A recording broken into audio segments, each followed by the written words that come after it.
Hello! Welcome to my ghost walkthrough of Behind Closed Doors, a prologue mission to what would have been a campaign titled Crucible of Omens. Unfortunately, this one mission was the only thing that was released from that campaign, and as of now, it seems unlikely it'll be picked up again in the future. Still, even this one mission I am really grateful for. It's one of my favorites for the Dark Mud. And one thing I appreciate about it is that it feels like a complete experience. It doesn't end on any cliffhanger, so it can easily be enjoyed on its own. And this will be a long one, so let's not waste any time and begin by watching the briefing.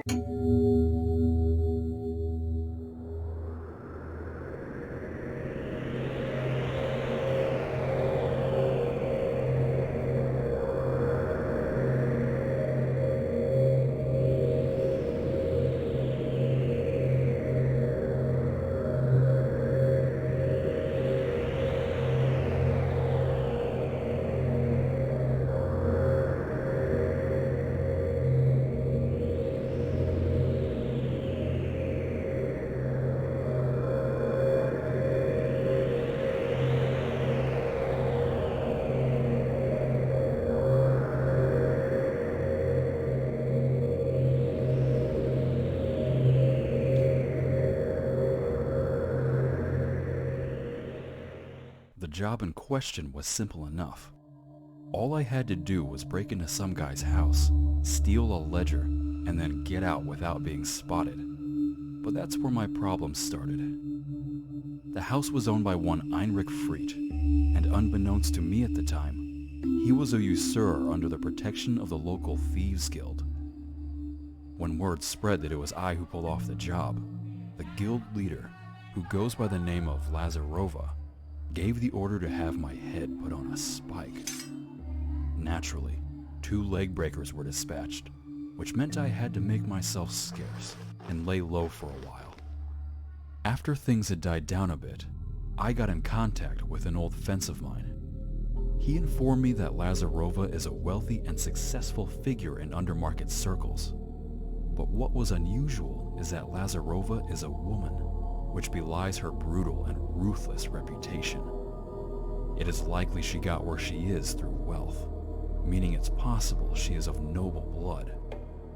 My fence did a check of the Bridgeport registers, and there is no noble family going by the name of Lazarova. Using an alias means she is someone who at the very least does not want to see her dirty laundry aired in public. The guild's hideout is rumored to be located near the Old Mill Tavern somewhere in the slums of Langmiller's ward, separated by Jeffrey's Wall from the more wealthy parts of Bexgate and the administrative district. I will make my way there and see what I can uncover, but I will have to be careful. The City Watch doesn't venture much into Langmillers, and the Tagswell boys are known for being as polite as the Watch.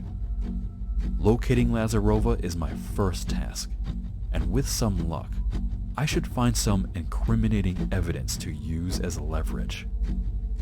Langmiller's is like a rat's nest, so there is bound to be a hidden stash or two to make tonight's endeavors worth my trouble.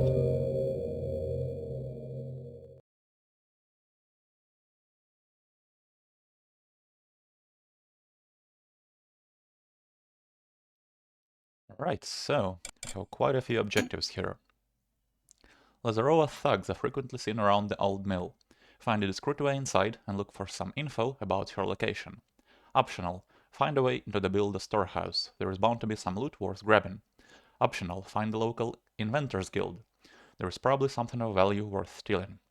You're a professional, stealthily acquire 5500 loot.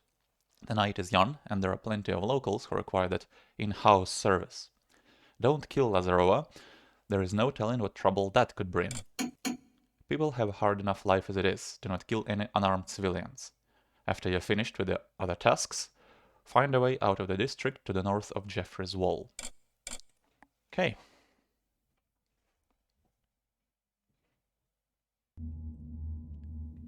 So let's make a real save.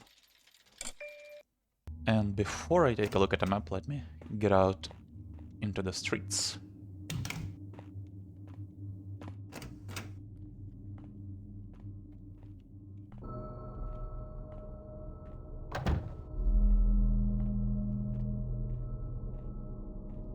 These stairs are no less rotten than everything else around here. Better be careful with those loose stones. Let's wait for this guy to start patrolling away as well.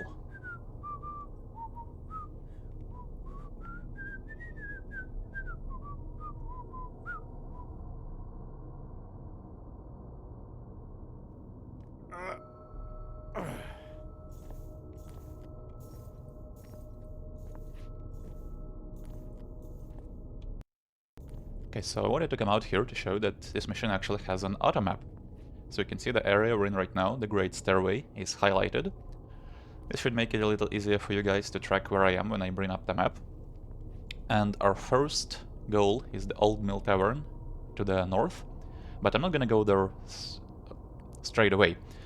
I'm gonna first head east to Call Street and clear out the Builder Storehouse, then I'll take the canal walk north to Fingerim Street, and through Balkin Manor, I'll then get to the Old Mill and clear it out. And once we're done with the Old Mill, I'll explain the rest of my route. Now, one thing to note here is that not every place marked on the map is accessible. The southwest corner doesn't actually exist in this mission, so Cornet Street and Bolt Square we can't get to. And the reason they are marked on the map, from what I hear at least, is they were supposed to be a playable area in another mission in this campaign.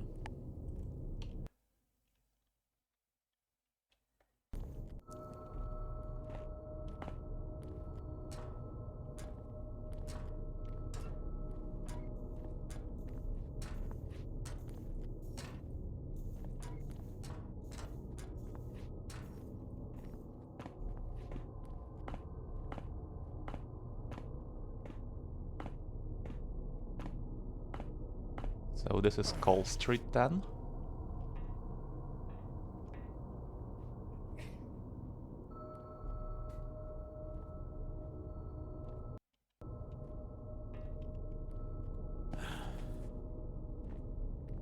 And here there is not much to pick up.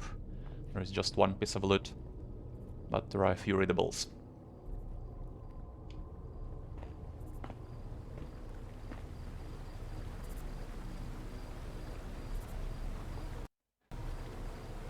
So over there we can see Freed's Manor, which we saw in the briefing. We can't access it, but across the street from it is the Builder Storehouse.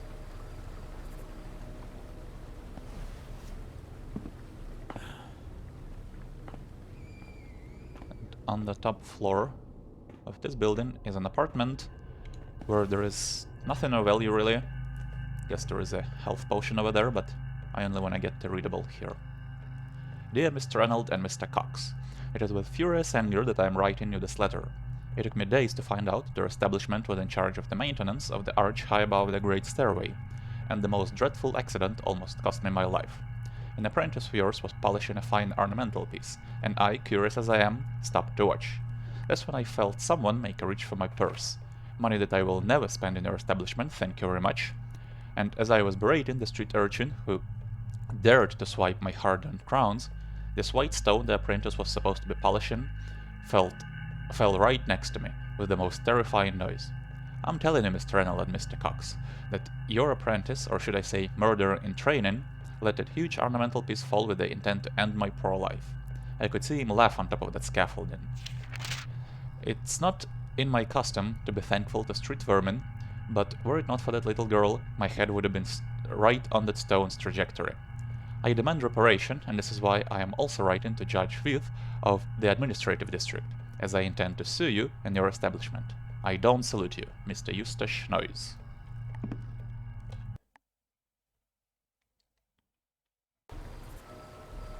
Okay, don't need to go into that apartment.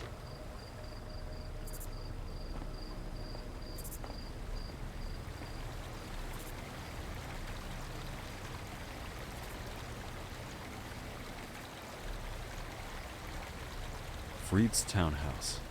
Probably not much left after my last visit. So up there is an archer who has arrows you can pickpocket, but like I showed you in the previous mission, they don't actually count towards the pickpocket stats, so I'm not gonna bother. Articles of the Build of Faith, now offered from the Build of Printed Works. Excerpts of writings ecclesiastic and practical, being a summation of tenets, which offer guidance for men and women of all years and pursuits. Sin in its corrupting influence is exposed to both faith and reason, demonstrating the rewards of honest life and the eternal punishment of those who relinquish same, the Builder Almighty. Attention! Are you among the afflicted? The cholera morbus spares none. Against filters and good advice at the house of Magister Erlane, registered physician. Inquiries at Umber Alley in the administrative district.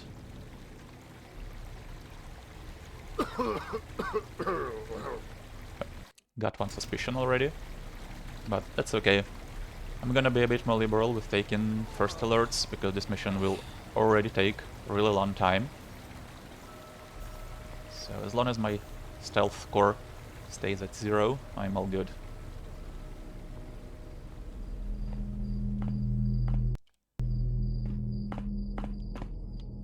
Attention, Call Street Gate to East Nairo and Brest Street is closed at night. No trespassers will be admitted unless they secure passage from the Night Sergeant, by order of Under-Commissioner Valentis. So pretty much every closed gate like this has a readable near it, which follows the same pattern. Some street names are switched around, but once you read one, you read them all.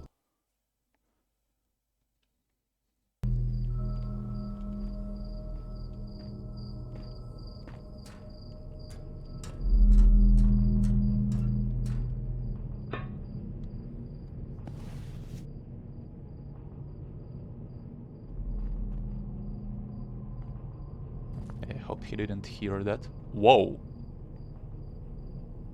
4 people heard that. Okay, well, that's a bit too much.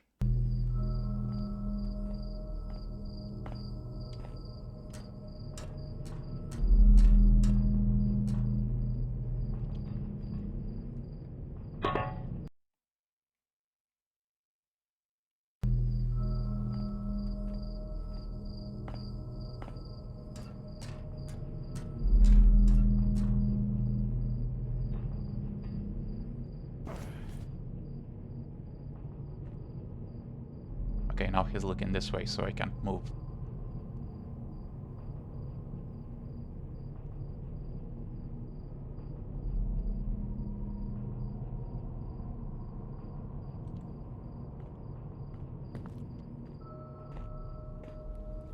Right, so here's the only piece of loot in Call Street, worth 50, and we can enter this storehouse.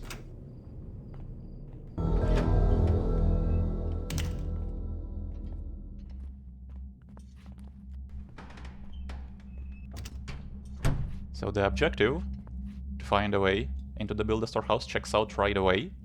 We don't actually have to grab anything from here, but there is one piece of loot.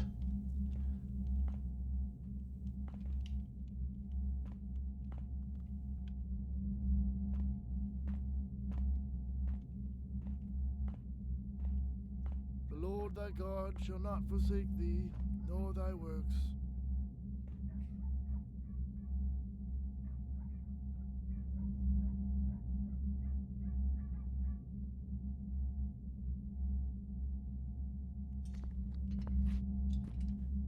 There are also a couple of readables in here, which I wanna read in peace.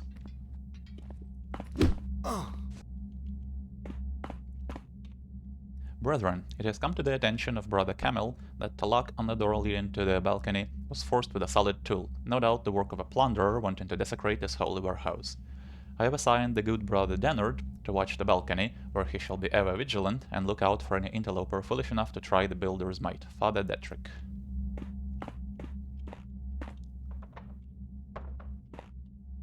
Brother Arminius, it is well to keep an open eye, but for now weightier matters should occupy thy attention. Bishop Augustine has expressed interest in visiting the storehouse, and the state of the place worries me. It is an old building and ill-maintained. The walkways are sagging, and just 3 weeks ago did Brother Martel get his foot caught between the gaps of those rotten planks. Little can we do about the state of disrepair, as our coffers are depleted to pay for the reconstruction of Iceclaw after the lay of Father Uri's wretched heretics, and what monies flow in are stretched thinner than a fine sheet of copper. Maybe some good paint and varnish could do the work of 5 carpenters, and a few pieces of tarpaulin to lay over those walkways would at least conceal them from Father Augustine's eyes. Just a temporary measure, of course, but it shall do. Finally, the investigation should wait until after the visit, but it might be opportune to raise the matter before the bishop. He is learned in the ways of operating sin, and he might know where to strike a nail to make it count sevenfold. I share your suspicions about the goods ferried along the canals, but alas, no longer can a brother just raid any place at our leisure, and every lurkabout today has an influential patron or two to save their sorry hides. Brother Fieldner. There is also the warehouse key here, which you can use on this door, but you can also lockpick it as well, so I don't need that.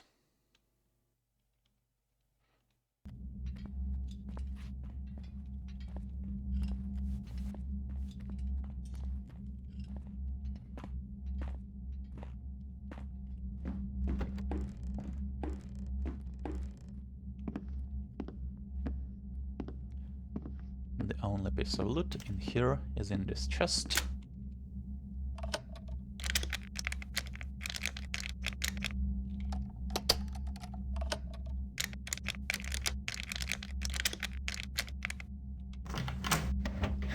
There we go. Trophy, total 300. I'm gonna use this window to leave.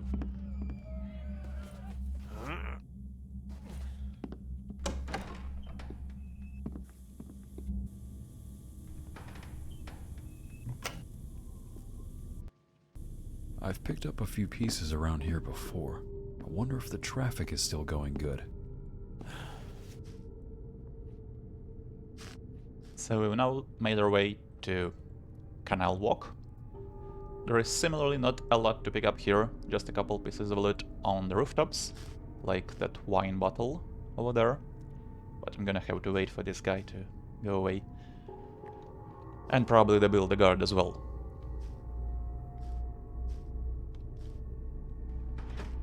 Yep.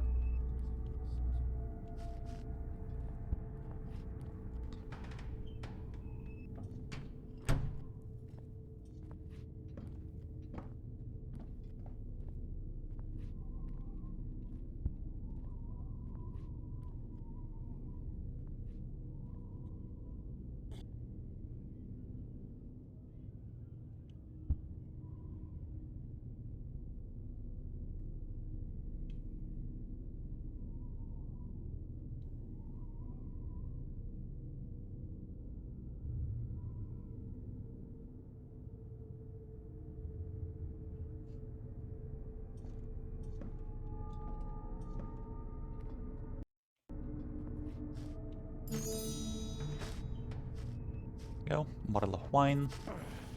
We can cross this wire here.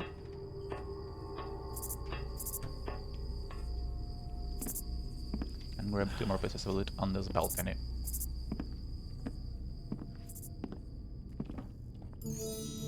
Total 535.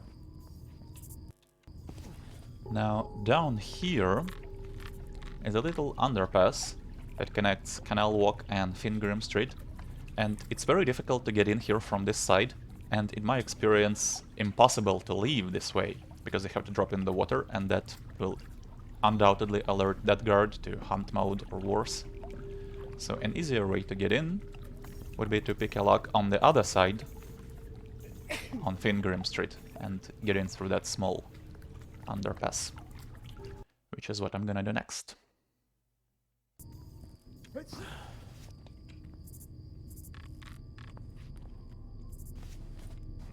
Cook keeps the leftovers. That's why I never get any.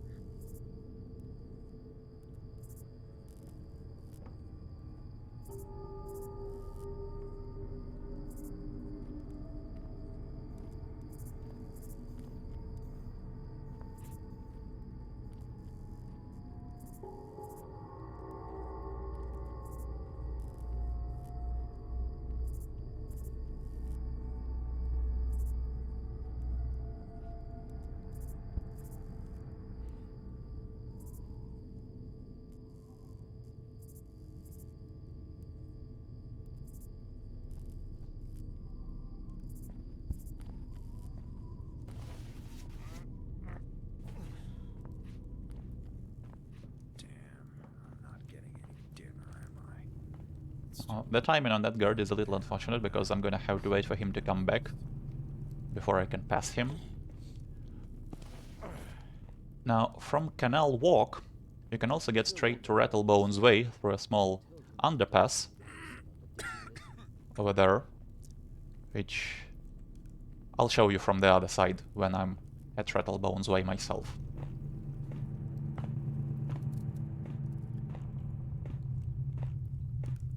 Now, when we get to Fingerham Street, there is something strange that can happen. And I've seen that happen several times, but I don't know why. So basically there are two guards who patrol the street, and on more than one occasion I've seen them draw their swords and start patrolling and searching the area. And I don't know why they do that. It's very random. And it's not reflected in my stealth stats either. There are no searches and no extra suspicions or anything. They just all of a sudden become highly alert and begin searching. So if that happens, I'll reload and try to avoid it, but if I can't really, I don't know if I even consider that a bust. The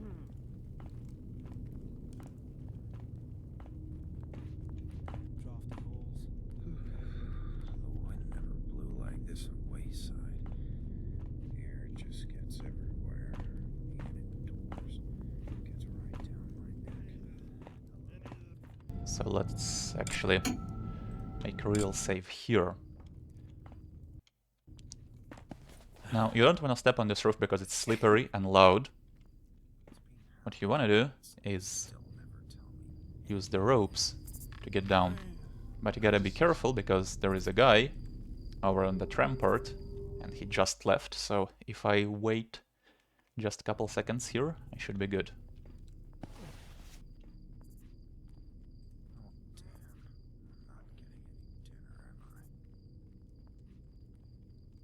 It's very hard to gauge him from here.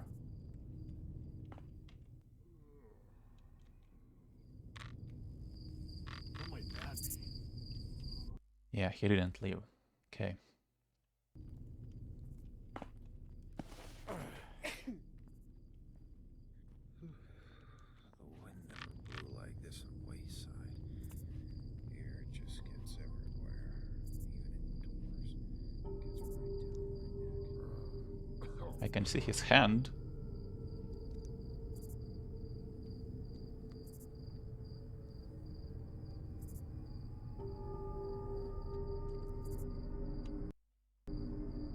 Now I have to wait for that guy, because he'll definitely see me if I try to jump over.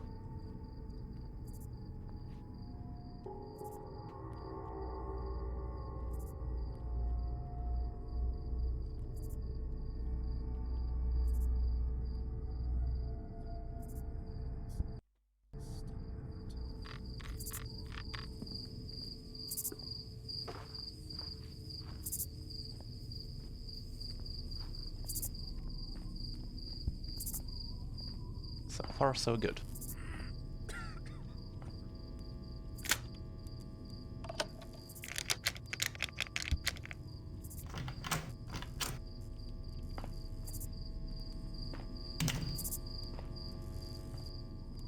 So let's get into that underpass I showed you earlier.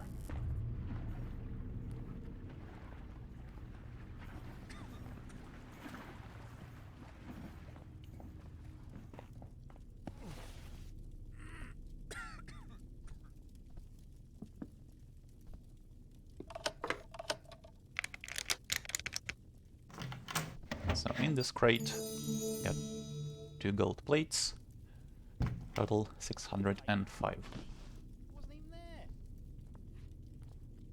Great. They're all probably playing cards and drinking beer right now. And where am I?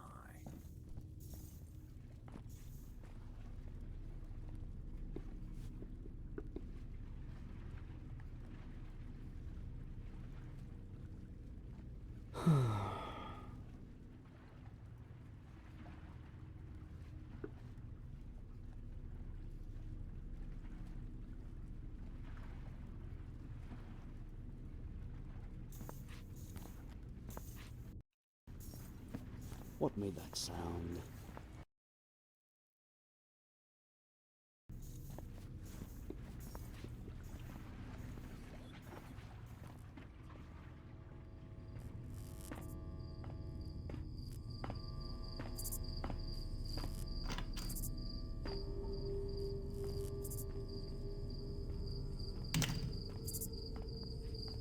Okay, doesn't seem like they've alerted yet. So in Fingram Street there are 3 pieces of loot.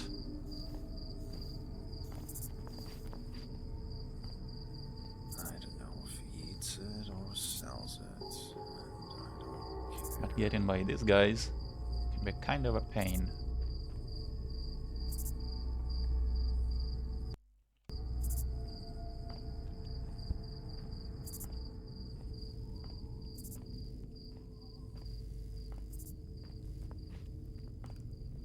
And he says a man's gotta eat.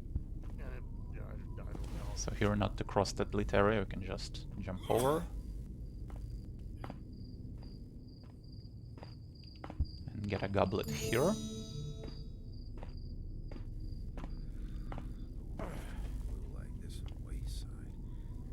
Beer just gets everywhere. Even indoors. Gets right down my neck.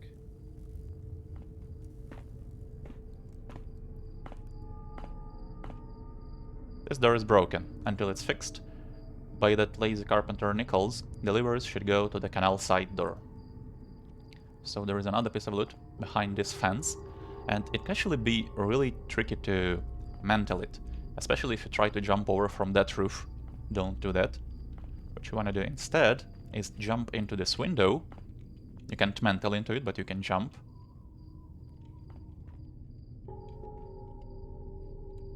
And then mantle the fence. Because here there is a bottle of wine.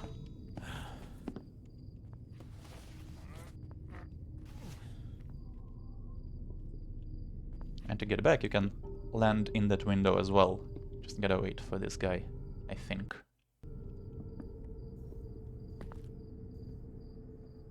No, he didn't hear that.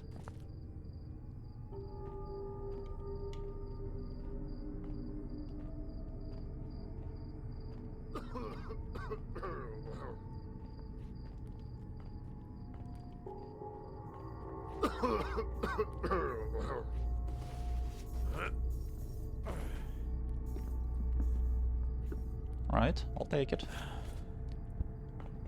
And the last piece of loot Pretty quiet. is on this balcony. Bottle of wine. Total 840.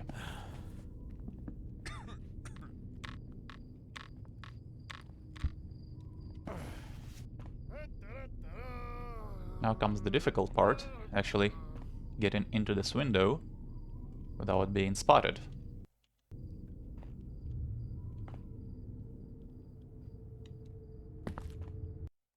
Oh yeah, and you cannot mantle into it, you have to kind of jump from here. Smells dusty in here. And that faint, bittersweet tang? And that didn't work. Because apparently someone saw me.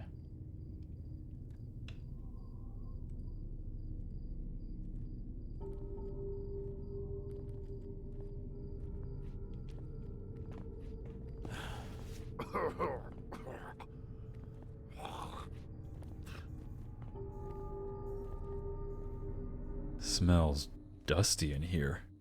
And that faint, bittersweet tang? Okay, that worked. So now we're inside Balkan Manor. And it's a pretty easy place to sneak around.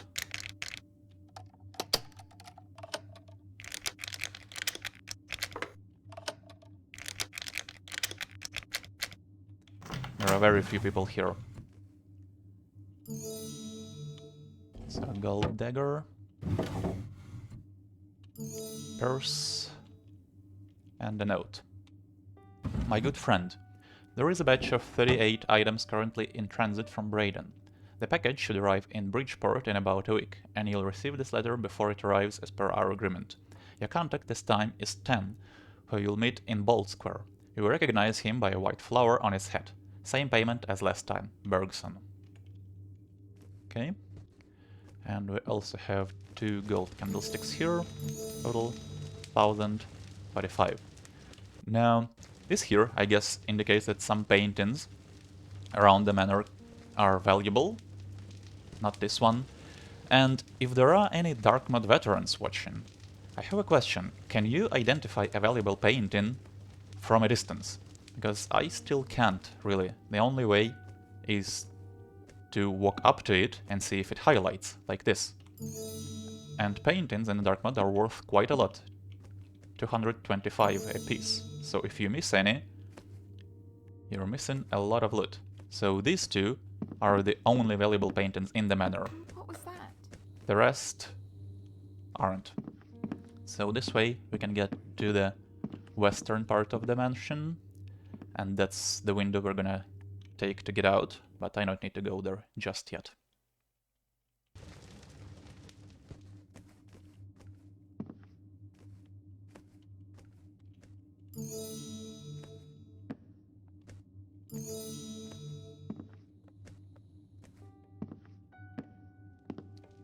That's a fake door, can't go there. But in this sitting room, 2 goblets, total 1525. And a book. The Jeweler's Stone. Out of hand, any layman can do a fairly good job of determining the relative value of some precious stone or gold trinket. A true master of the craft must be able to offer a more precise comparison by knowing attributes of the stone and metal that can be closely compared. But this is not all, and there is a handy index at the back of the book for most of that. A jeweler must be aware of the historic value or rarity of the wares. We will thus start with the most rare objects of all, heads and skulls hewn from ancient crystals deep in the caves of pagan lands. Said to be the work of pagan ancestors or necromancers from long ago, these pieces are an endless source of fascination for nobles and they will fetch extraordinary sums in the right markets and auctions. Above all is one style of skull which is both ancient but far more realistic than the other pagan style totems. The craftsmanship in the work is undeniable, and nobles will argue for hours about whether it was even possible to make such a thing in the olden days. It would be easy if there was some signature carved into these artifacts to cross-compare, but alas, they are without a maker's mark, save for one legendary skull that, when held just right, betrays an impossible sight. A series of nearly invisible razor-thin glyphs that look like they were carved inside the stone and somehow sealed inside. While it is a sort of a minor detail, accountments like crystal debris from the skull's quarry and pagan sticks, strange twigs from glyphs carved on them that are usually found in the vicinity of these artifacts, can sometimes double the fetching price when sold as a set. Good luck finding such things. The initial rush to collect them has depleted all but the most remote caverns in the most dangerous territories. Still, travelers from borderlands occasionally have these artifacts as neglected family heirlooms and will sell them for enough money to stay at local inn or enough to purchase a few days worth of dried rations for the travels.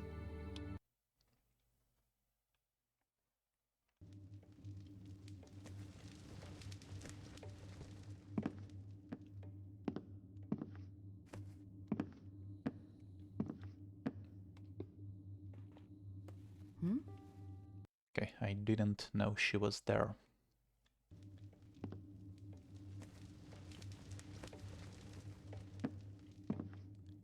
And I'm actually not sure I can sneak by. So maybe I'll have to wait for her to get out of the kitchen. A little bit of vinegar would do the trick.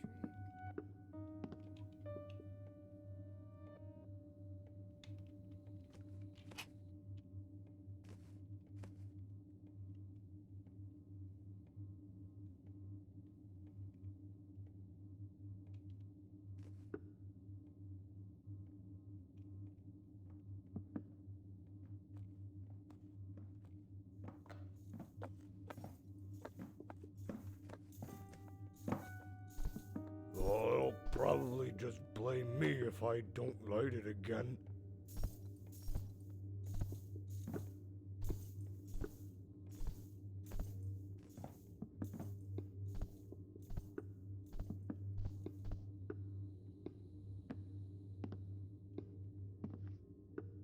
We'll head into the kitchen later.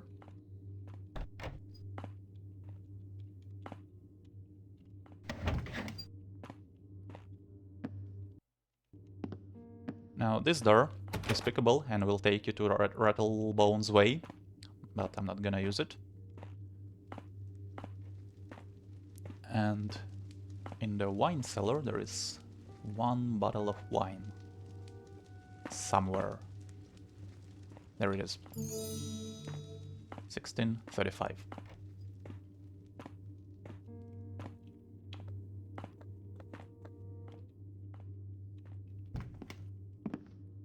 Quiet tonight.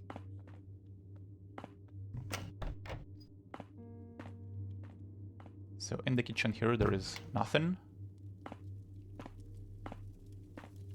But there is a pickable footlocker.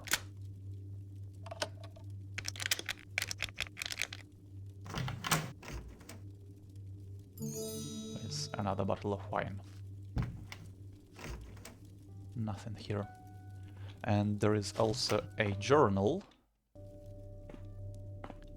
in the other bedroom.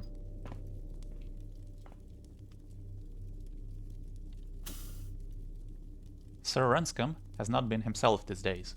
I doubt he even tastes the difference in my stews with all the mandrasola he's been taking. I picked up 2 fresh pork rumps the other day and made a fine feast for him and his guests, and got nary a snort of approval.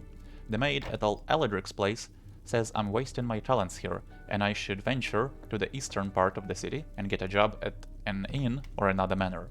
She's heard tell of some cooks who've opened strange little markets with dining areas with no quarters or pub at all. Just cooking and serving, can you imagine?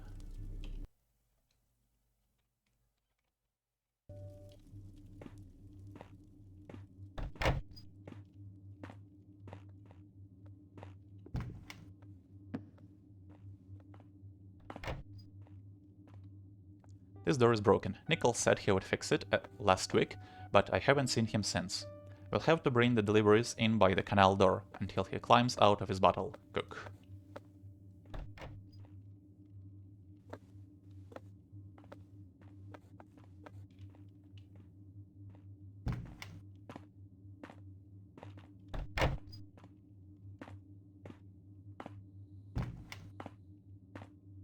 So in the dining room there are 2 pieces of loot. Total 1800.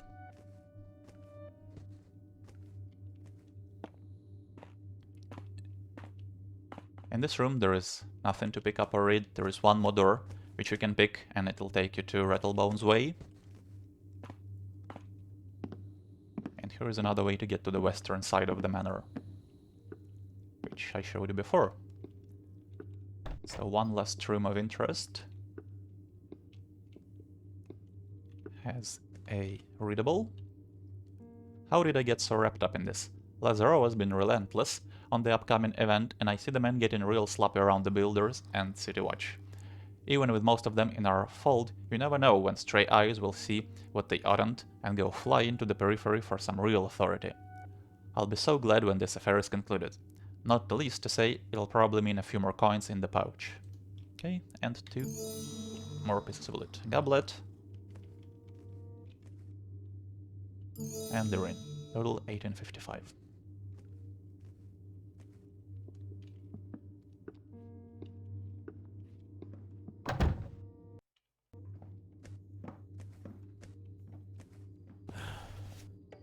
The old mill. Better lay low. These guys are not gonna be hospitable. Right, so we made our way to the old mill. I think it's a good time for another real save. Now we have to find a way inside, and that open window over there looks really inviting. The best way to hop over here is to jump, and you have to be crouched so that your jump won't be very large. should be just enough to catch this. But someone heard me. You can make this without making any noise, though. They got someone on patrol. Right. So let's wait for this guy to go back inside.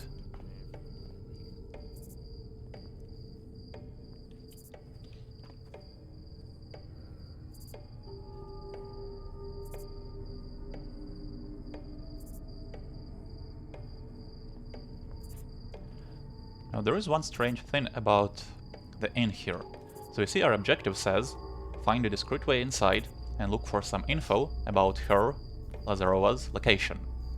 But this will check off as soon as we get in, which is a little strange.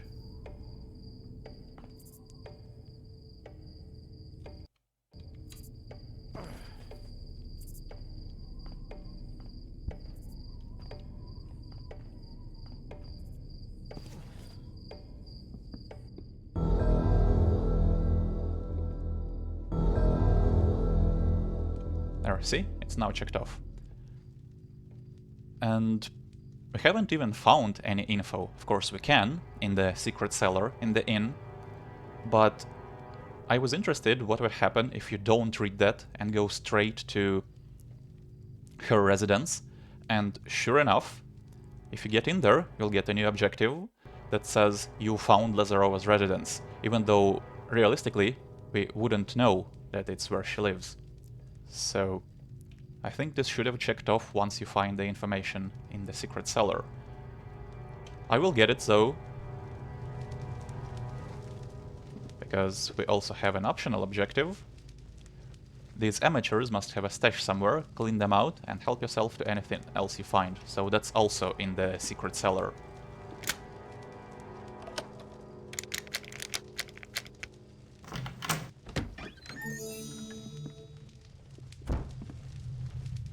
Papers here and a note.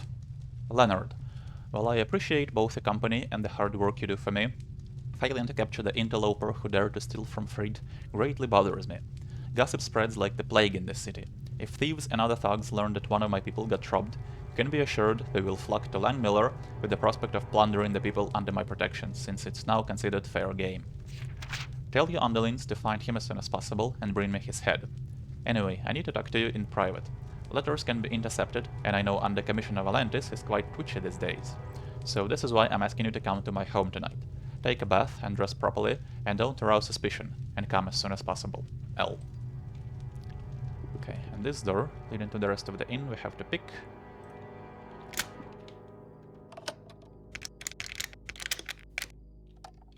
In my Supreme run, I had to use another way in to avoid picking this one, so I actually went back outside and entered another way, which I'm gonna show you right now.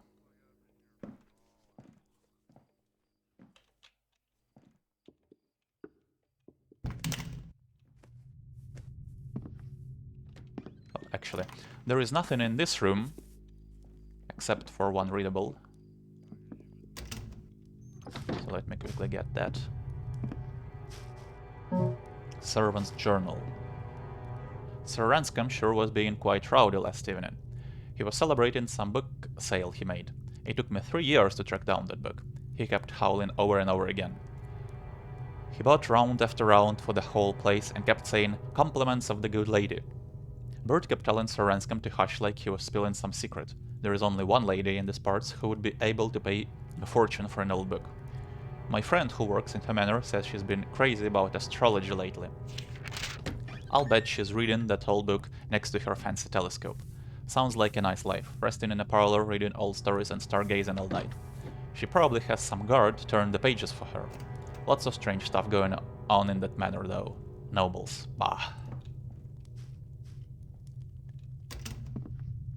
Here is also a balcony, which leads out to the front of the inn and Rattlebone's Way. Could use that as a way in, but it's quite exposed.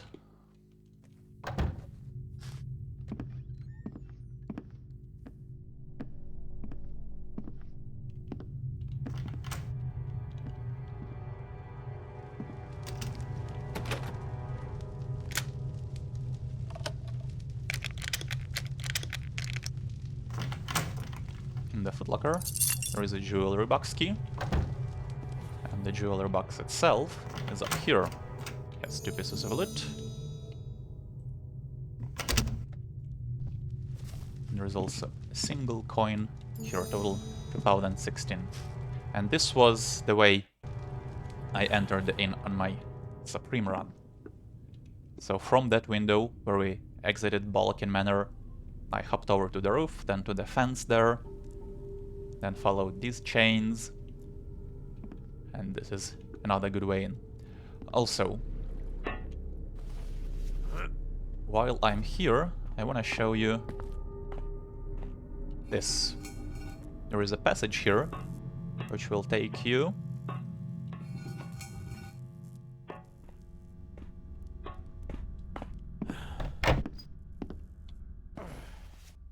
to this area. This would be right next to Allodric Mansion. So I'm not gonna use this way, I'm gonna get here when I have to get here through a different way, but I just wanna show you all the ways you can move around the map.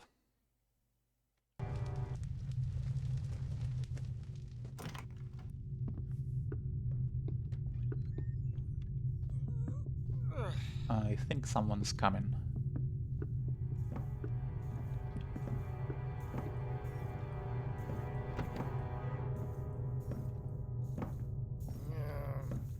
Nice bit of rabbit stew. Is that too much to ask for once in a while?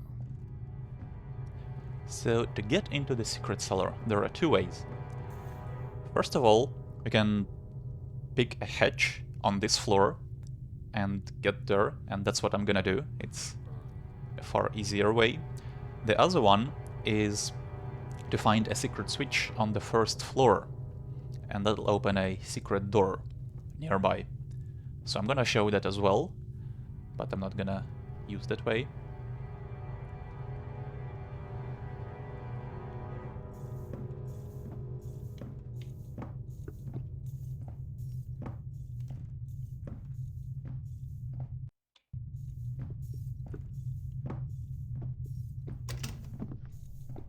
Was that something there?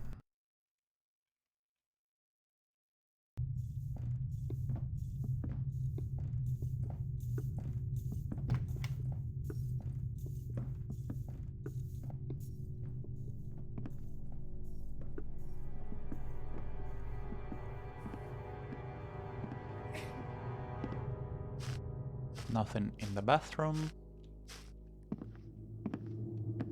But in here, that's the hatch.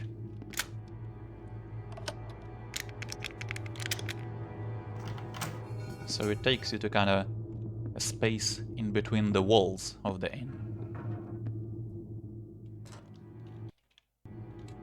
And this is the secret door then, the other way in, which we can't even open from this side.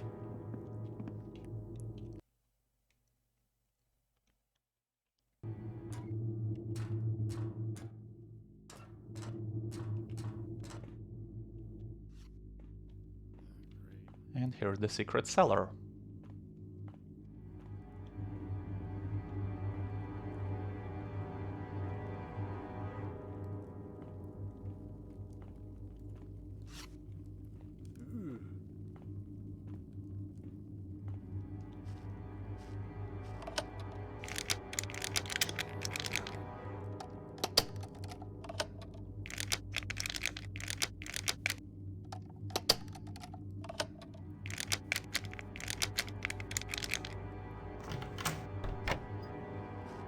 And here is the thieves' stash. So there is over 1,000 loot in here.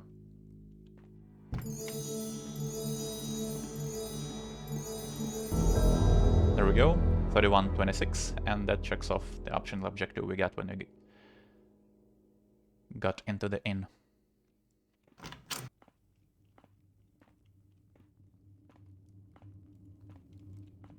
And the info we need is Good. right Probably next gonna be door. Nothing left in the kitchen when I get there.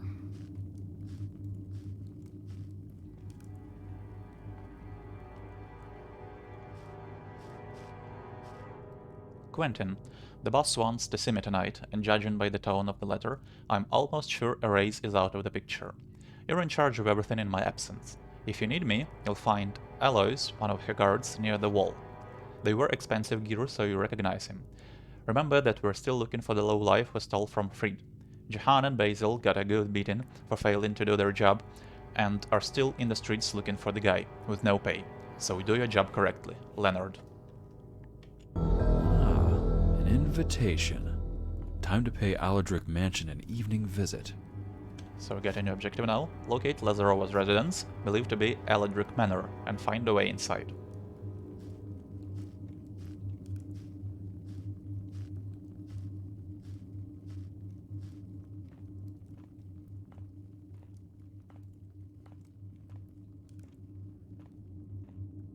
Couldn't even get my hands warm again afterwards.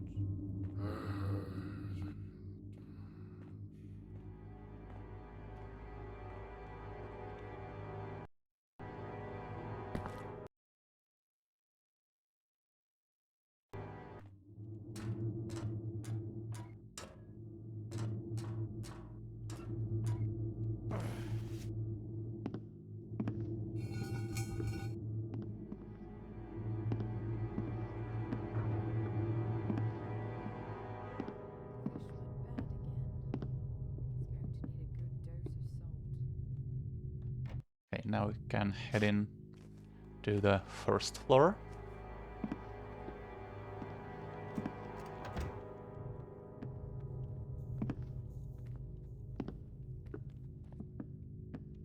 So just to quickly show you, this corridor is very difficult to pass unless you douse that torch.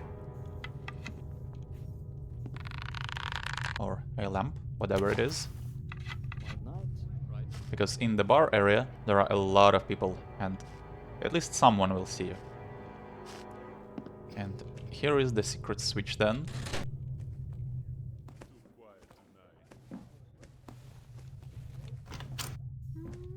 Which opens the back door here. And it also leads into the space in between the walls. There is a readable that hints to it in the basement.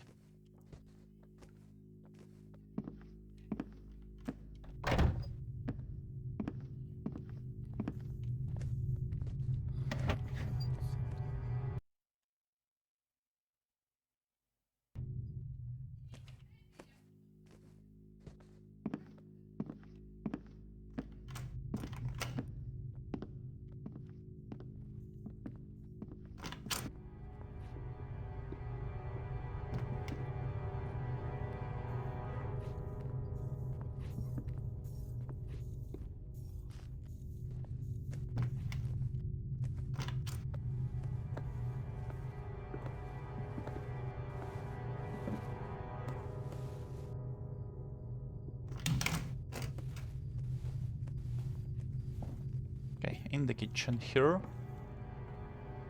you can get two keys, a outside doors key and the cash box key. You don't need either, you can lockpick all the outside doors and the cash box.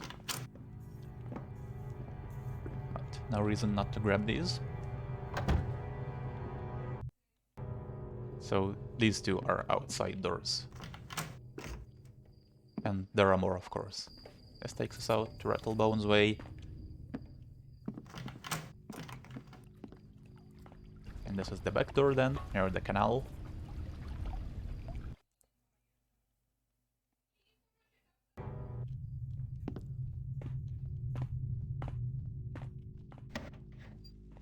When are they gonna send someone to relieve me? Feels like I've been here for all hours.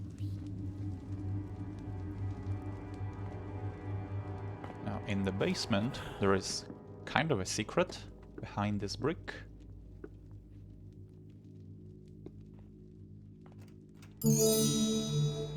Aha! This should fetch a nice price. Dagger, worth 150, total 32.76.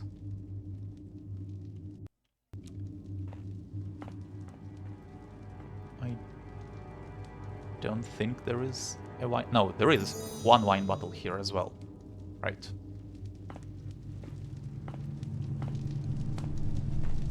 And the basement journal. Old Debbie was stumbling about the old mill last eve, as usual, and bumped into a coat rack. It made such a racket. It was strange because I'm sure he's bounced off that one at least a few times before. I also noticed a sound coming from a nearby closet. It was like he hit the spine of the building. I was gonna let one of the servants know, but I saw some guard get real angry at Debbie about this one, so I thought I would keep it to myself for now. I've never seen them get so worked up about Debbie before.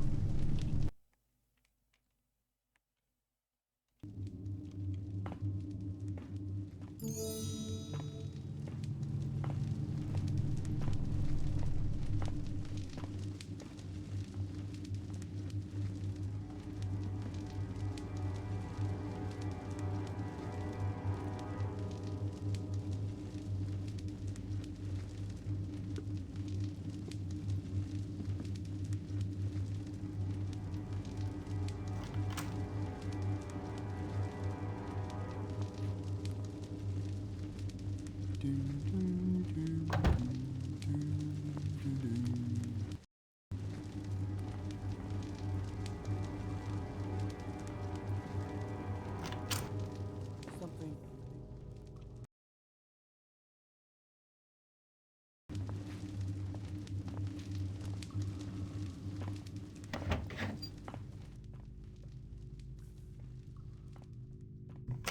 Okay, good.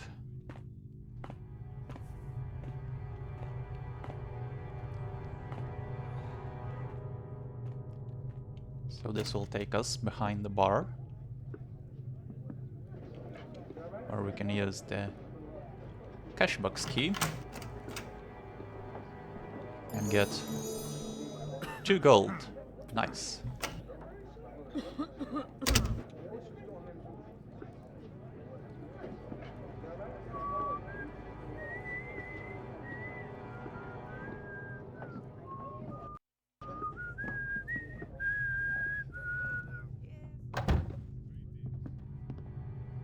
And this will be the outside door I'm gonna use to leave. Which can be a little difficult because there could be people outside. It's hard to gauge where they are. So I see one guy, but no, there are at least 2 more who can pass here.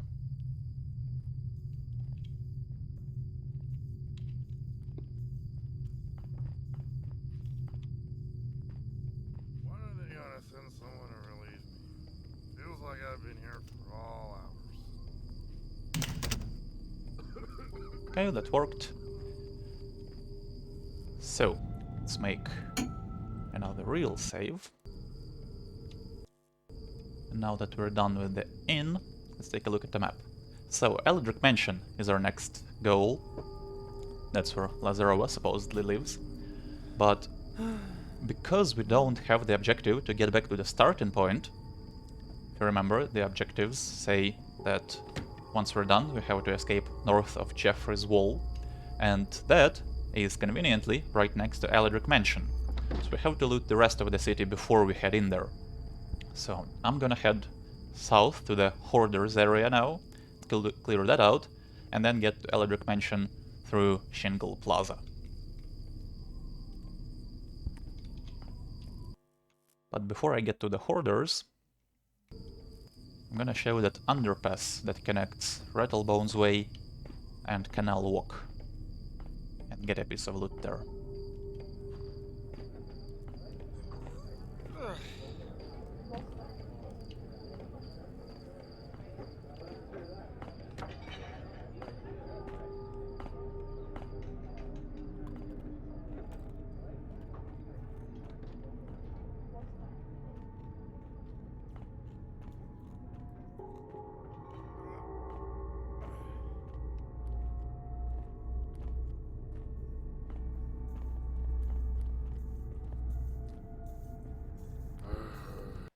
So the underpass itself is right here. Oh, I heard something. No need to go here, but Something moving. here we are, back at the Canal Walk.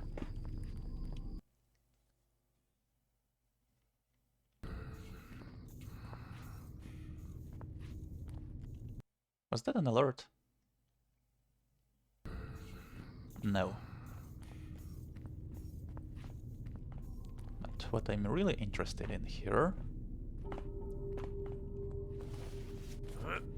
is this. Now it can be difficult to mantle this ledge, but if you close this window, it's fine.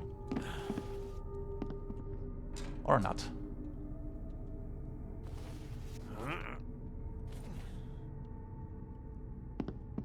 At least it's easier with the window closed.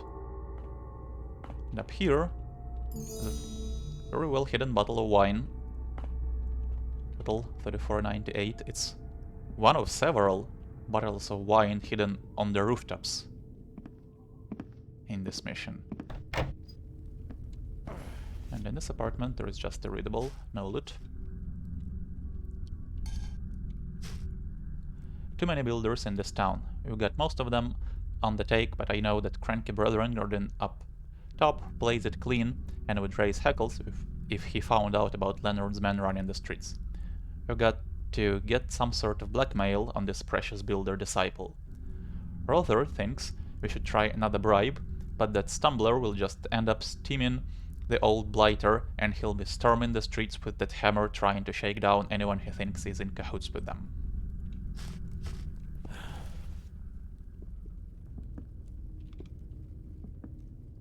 Okay, to get back onto the pipe, it's also easier to just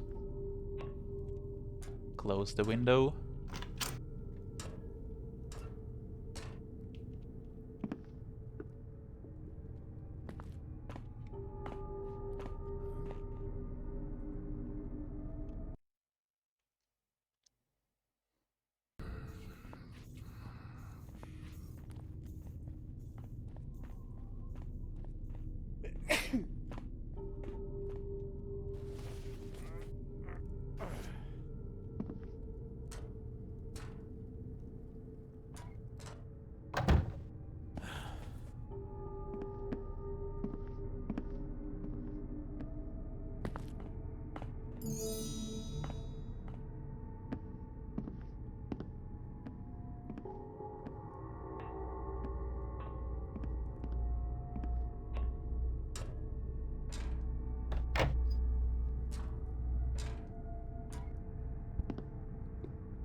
Now we can get to the Hoarders area.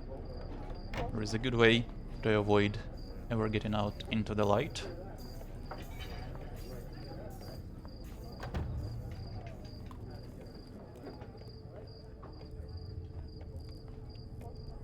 And just mantle this.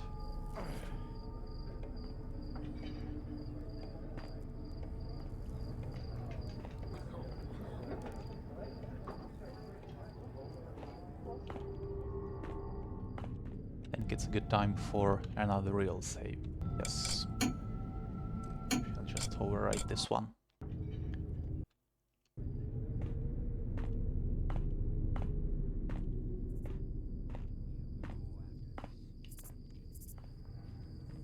So the Hoarders is an interesting place. Have this building here in the middle that's labeled the Hoarders. It has several sections to it, and there is a street kinda wrapping around it, but not completely. And there is quite a few pieces of loot here as well.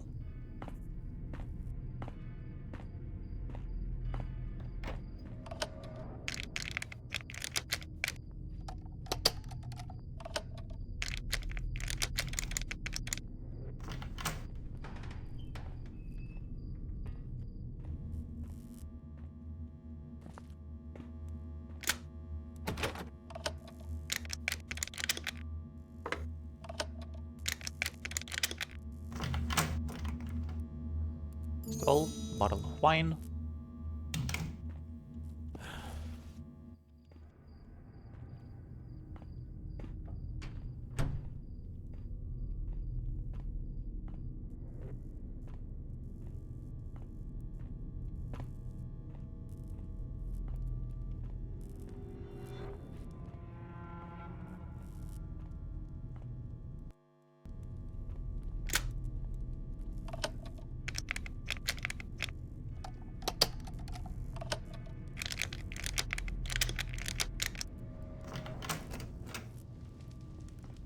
have the thug's house. And there is a guy patrolling through it, and he's kind of interesting because both doors, that one and this one, are locked, and you can lockpick them, but each time he uses them, he'll relock them. So if you get in here and he passes through, you have to lockpick the door again if you want to get out. But there is another way out of here as well.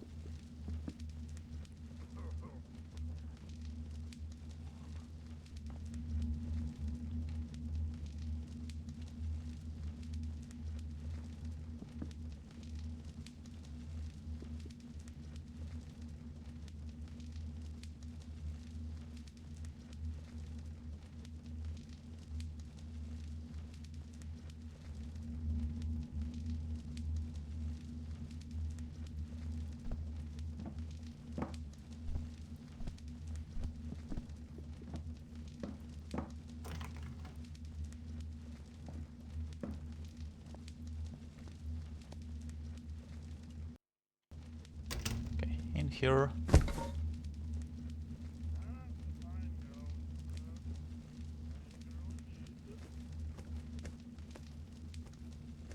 Got a gold statue for 150 and the note.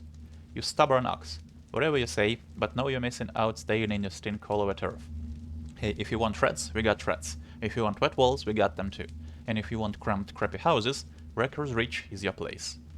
But you make 3 times the silver with one of the captains, and even the horrors are nicer to a man with a little more. There are no watch, and the builders are some saddle taverns and some printing house or such. If you are tired of the same old, you should just think it over. Bring a few good lads, and you might even start an officer with some crews. PT. Right, there is also a loose stone in the stairs here. 2 pieces of loot.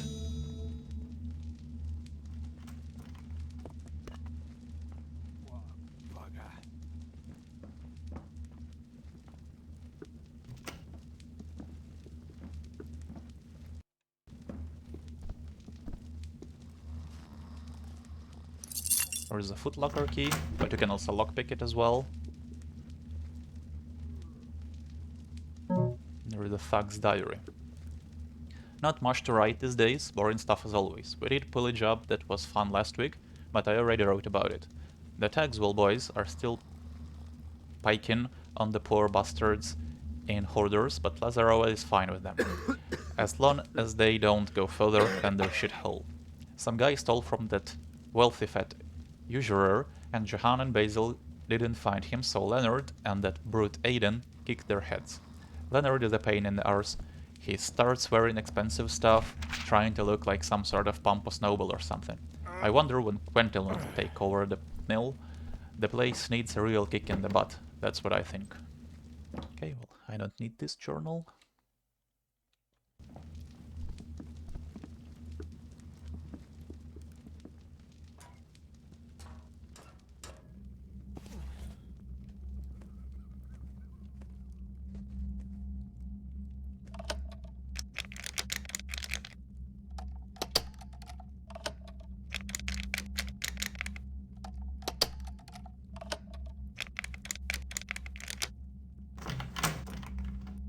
Finally, purse 3908. That's everything in this house.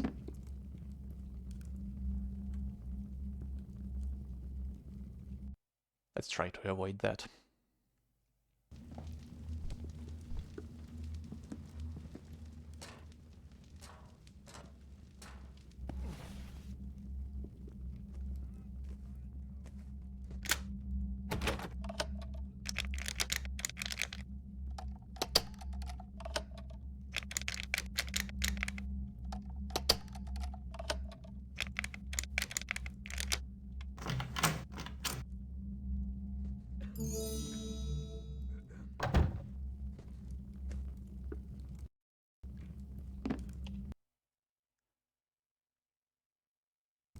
I always have trouble mantling the stable. Should I mantle it from this side? Should I mantle the chair first? Okay, I guess.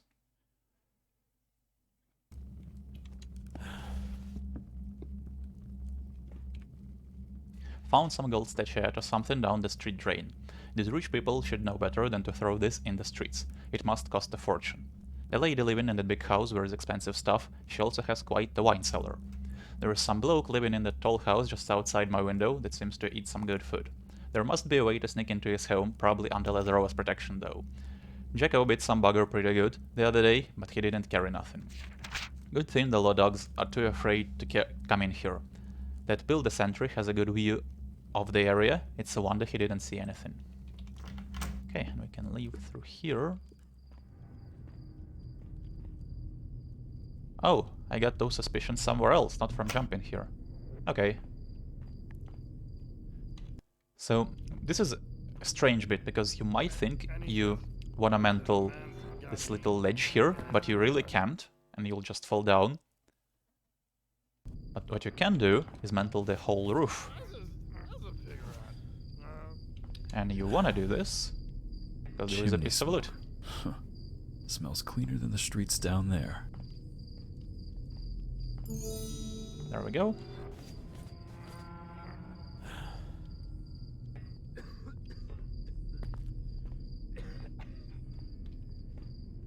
Now we need to jump back and...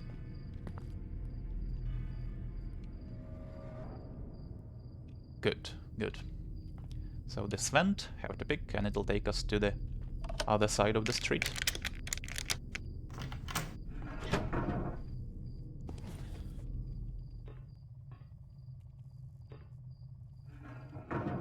And there is also an apartment we can access from here.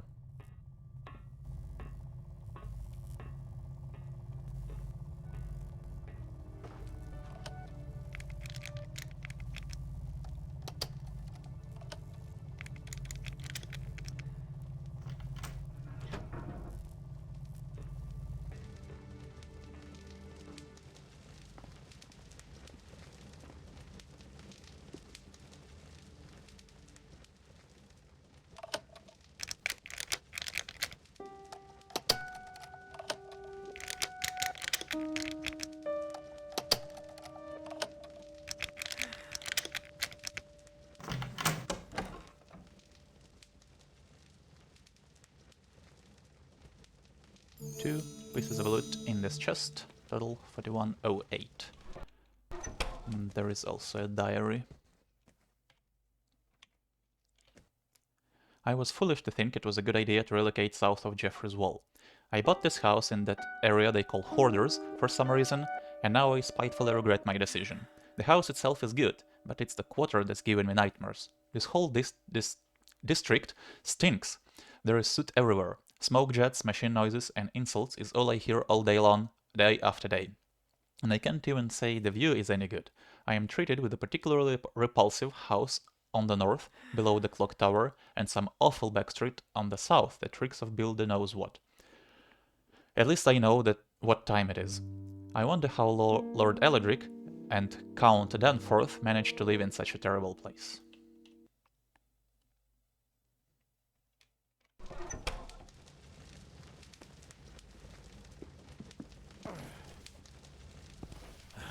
There is nothing else here.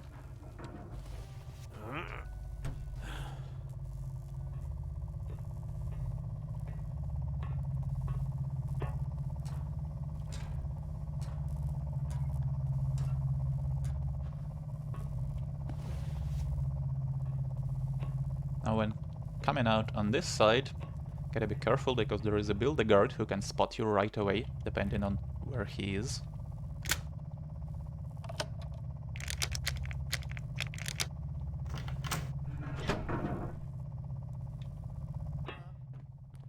What was that?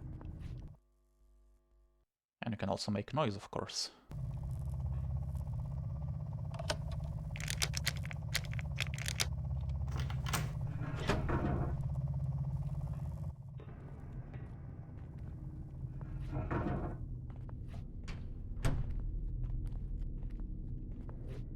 All right.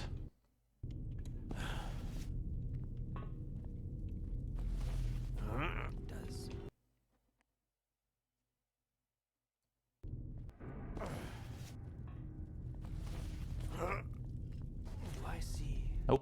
have enough time.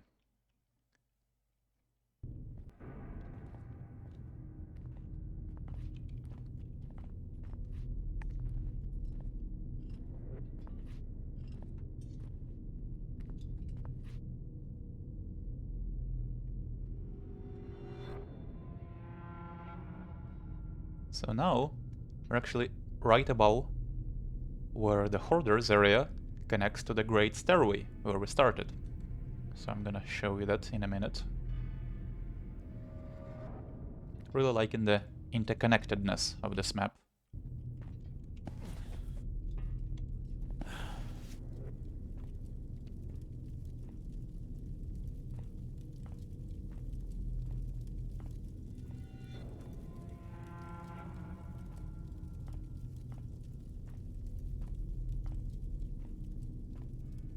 Here, get 3 coins, 4111 and the journal.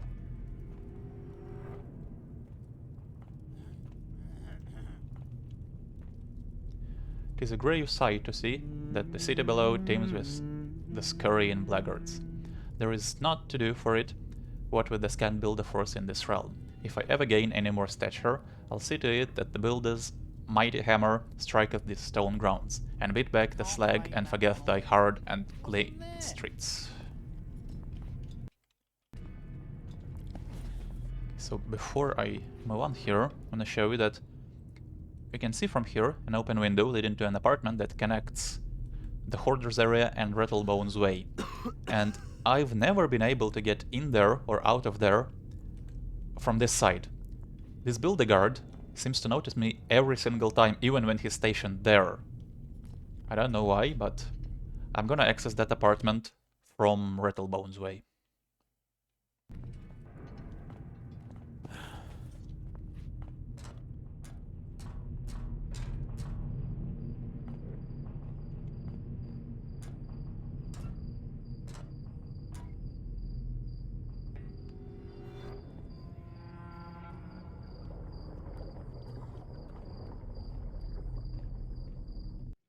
Okay, so to quickly show you, this is basically where we started. There is the Great Stairwell. Guards! We have an intruder! Take this!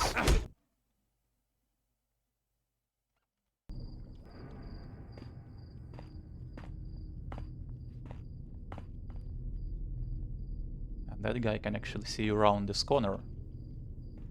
He has really good eyesight. So this door is blocked.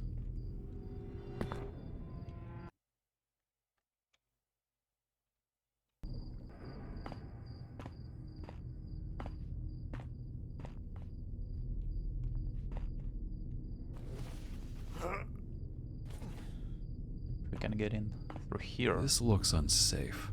Better watch my step. The dude inside is neutral, Arms for the poor, my lord. doesn't care when you take the vase here. Total of 4186.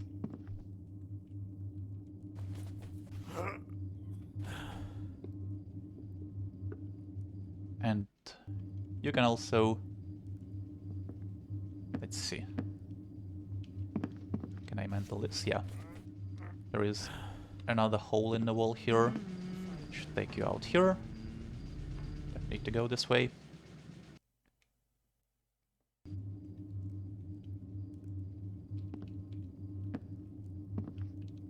So now we're done with the Hoarders area. So I could try leaving through that window, but even if I succeed, it'll likely take me quite a few attempts.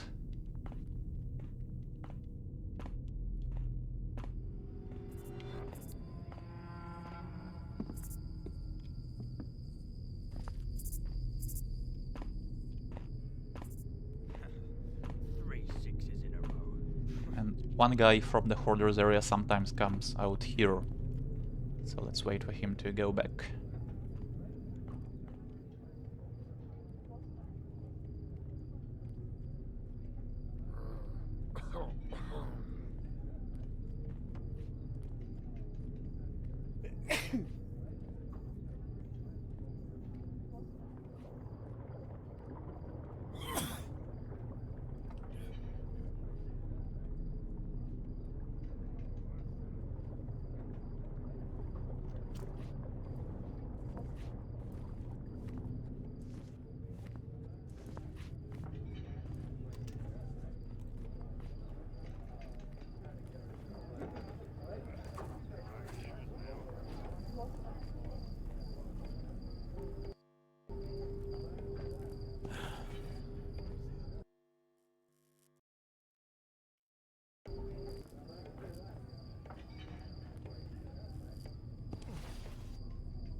There we go.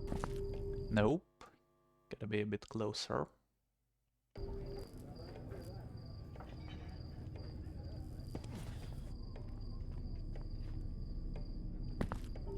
Come on.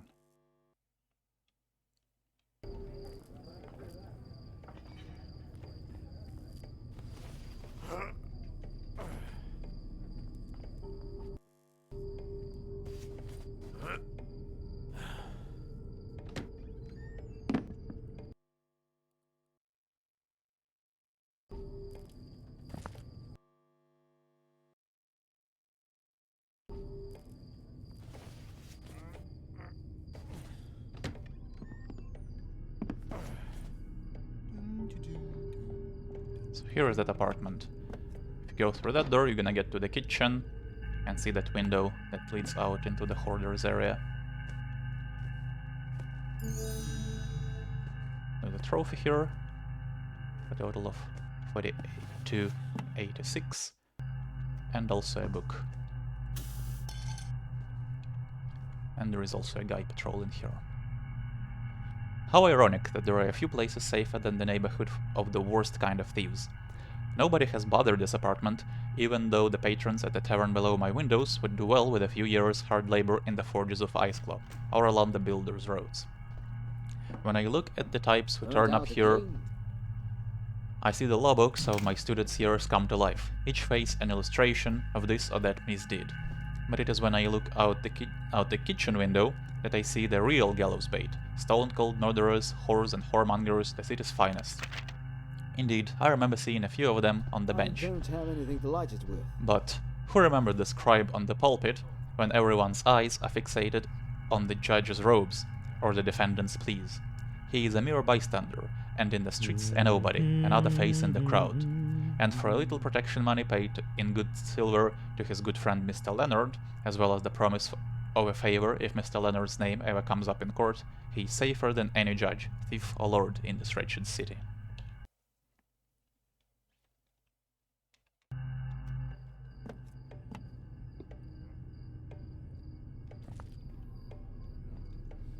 So we want to continue along the ledge here.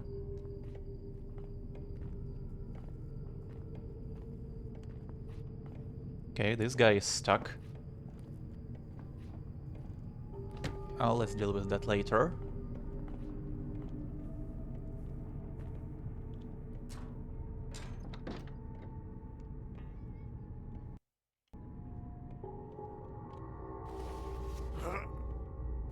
So up here is another rooftop wine bottle.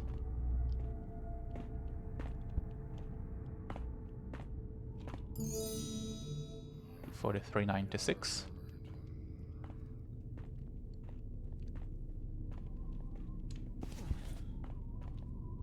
So you probably need to get this guy unstuck somehow.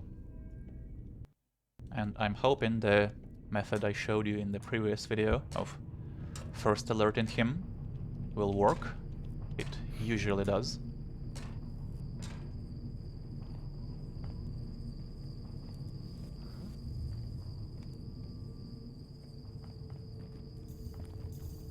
Yep, he first alerted, and he now continues his patrol.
The street looks utterly empty, even though I know there are quite a few patrollers coming through here. So it looks like a good time to go. This was pretty lucky. And here is how we can get to Shingle Plaza.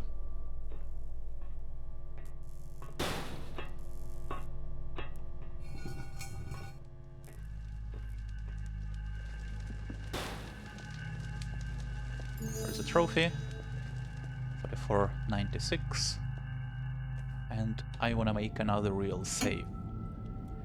Because Shingle Plaza might be the most take difficult. the way around here. I would not want to wake up the whole Bexgate garrison. It might be the most difficult place in the whole mission, depending on how well the patrols of these two guards are synchronized.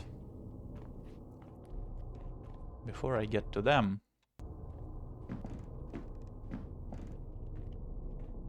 let me get a piece of loot in this tower. There we go.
Not what I planned to do, but I'll take it. So we got that guard, and we have another guard who comes in and out of that guardhouse, and he has a purse. That's the first piece of loot we gotta pick here, but that's easy. Inside the guardhouse there is another purse, and the biggest trick here is getting in there. Because most of the time these two overlook this door very easily. So getting the purse is easy. This... I can't stand this. Like, why can't I... Possible I dropped it. Advice to all dark mode modders, make this bit non-solid so it's possible to walk forward. 'Cause I have no idea what's going on and why...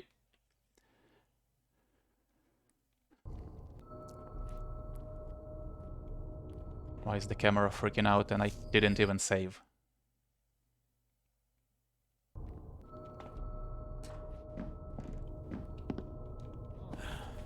Noise? So that was annoying.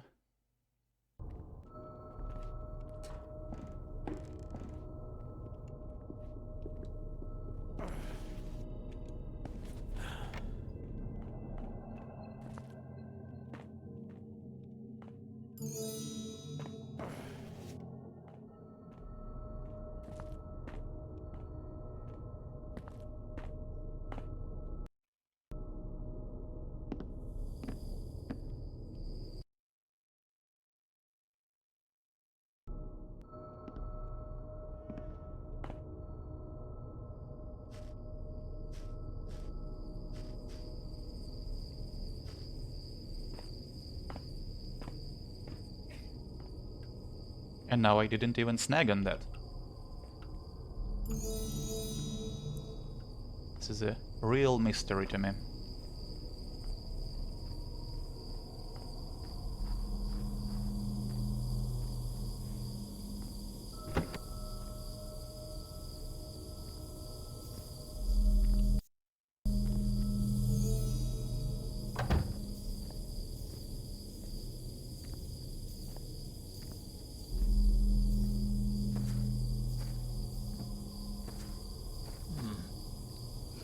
possible I dropped it? So that's an example of an alert to being pickpocketed, which doesn't count in the stats.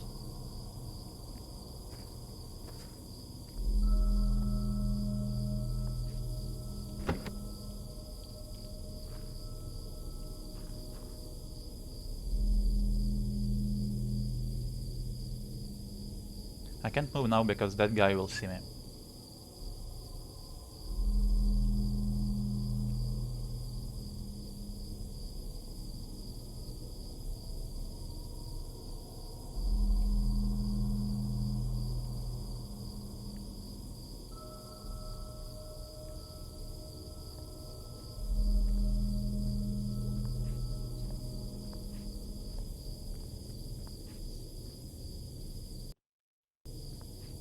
Let's try it now. If that guy is not turning his head towards me, I should be good. But he did.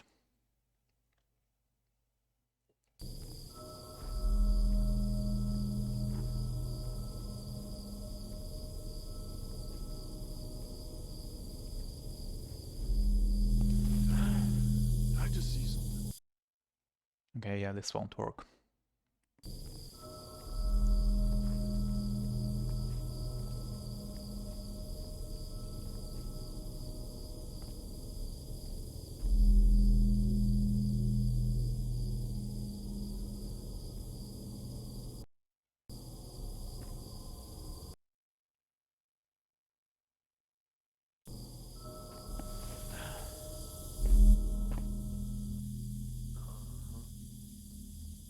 Okay. That worked. Really, this is trial and error. There is no good method to it that I found. So inside the purse, 4638 and a note. For services rendered. I don't like you. I don't like your doorknob face, and I certainly don't like your attitude. I'm a man of honor, however, so here is your pay for the last job you undertook. Keep it hidden and lay low for a while, lest you get us all hanged for being a talkative and insufferable pain in the arse. Consider this your first and only warning. W. I gotta wait for him to leave because I can't leave while he's in here. He'll 100% see me.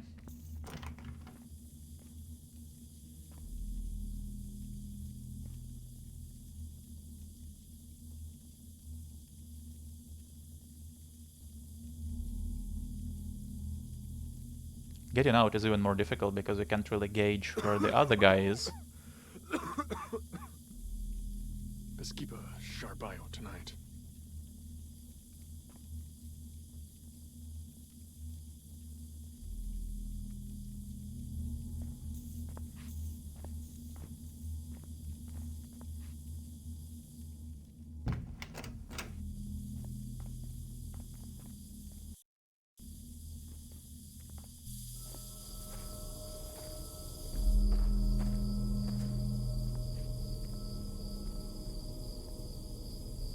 I can't believe that worked. You got one first alert, but I'll take it. Sure. It can usually take up to like 5 minutes trying to get out of that door. So first alert is good enough.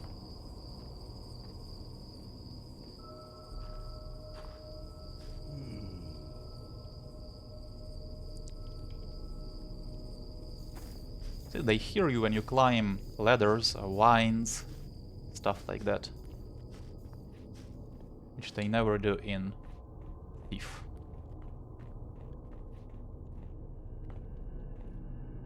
But whatever.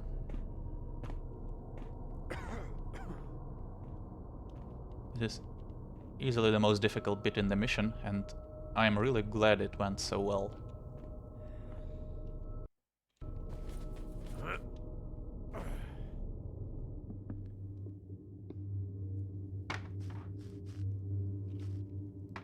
For some reason, when you step onto chairs and such, they fall into the floor.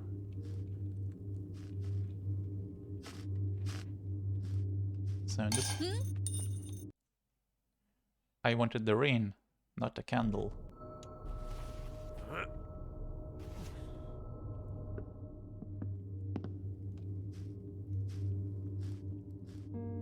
So that's the only piece of loot in this apartment. and there is a readable. I saw the funniest thing the other day. I was minding my own business, buying wares for the Lord in the lower market side near Baxgate, when I heard some big commotion in the nearby street. That's when I saw a bugger emerge from a dark passage I didn't even know existed. He was carrying a small bag, and from the noise it made, I bet you it was full of shiny expensive stuff. He kept on running, and after a while 2 builders came out of the same passage. They were already tired by the looks on their faces. The nearby watchman decided to watch smugly and cheer on the builders, when all of a sudden the thief scaled walls like it was nothing, leaving the crowd below speechless. That lad surely was agile. The clueless builders were staring up in disbelief, when suddenly they received a stream of piss to the face. I'm dead serious. There was the thief up on high, relieving himself at their expense. I guess you could have called it a heavenly gift. The city watch below tried to help the builders, but it was already too late. The good chap had disappeared. The builders resumed their chase a few seconds later, with some watchmen on their tail. The crowd was silent the whole time. Nobody wants to end up in one of their atrocious jails.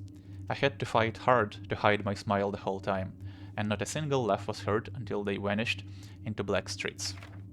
The city is a horrible place to live in, but at least we have these little moments of fleeting joy, and I wanted to share this story with you. That's a good story.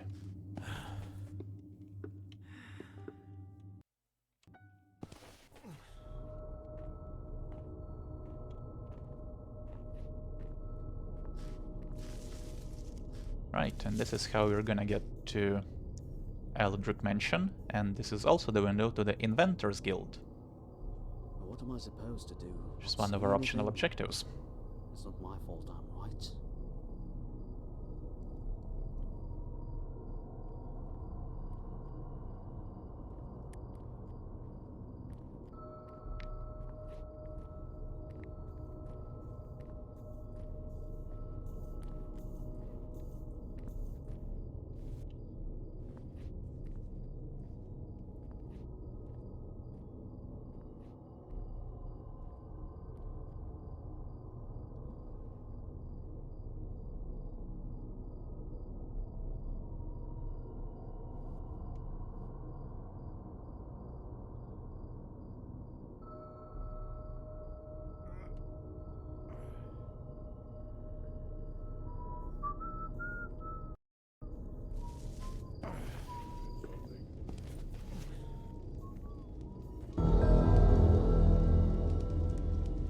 So this is where the inventors have It's set not up going shop. well. Maybe there's Universe something system more than got meets the face. eye around here. Okay, I so want them the both. objective of finding the local Inventors Guild is now checked off, but we have a new one. Optional, the Inventors Guild is quite paranoid about security. Find another way upstairs from the outside and steal anything you find. So I'm not sure why this had to be 2 objectives. But anyway. Attention, this door is to be locked at night, no exceptions. For access, please see Professor Jones. He can be found in his quarters, on the top floor during the day, or in the library at night. I also wanna get a readable here. The device Lazarova has in mind is going to be harder to build than she thinks. I've conferred with several inventors about the various challenges, careful to keep them in the dark about the whole picture of course, and they've been fairly stumped on how to get the thing down to the size we're looking for. Not least how we'll keep the blasted thing quiet when the plan is in action. Still, some of the working parts are already a marvel to behold. I just stand there and imagine a little troop of henchmen calibrating the armatures and positioning the cutting blades down in that old city sewer tunnel. Too bad I'm shocked back out of my little dream with a dawning realization that the voltage needed here will probably draw lightning from the sky on a clear night, and one wrong step will turn these men into a nice cooked meal for rats. How will I keep the dynamo spinning? No metal we know of will hold up. Does Lazarova have something in that lair of hers that will fix this? She keeps laughing when I complain about it.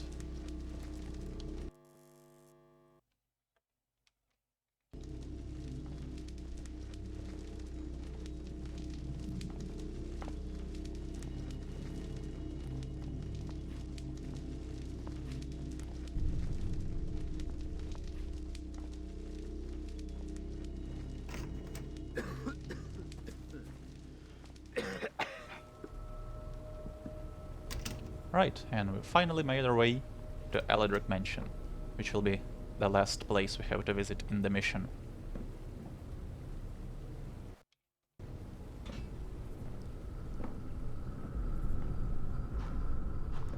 Here is a bottle of wine, 47.88.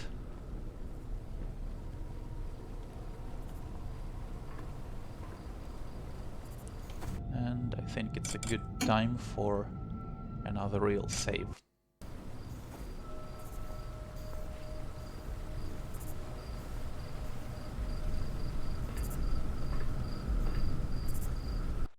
So to quickly show you, Movement. here is that window which I showed you from the other side, so you can get back to the inn through here.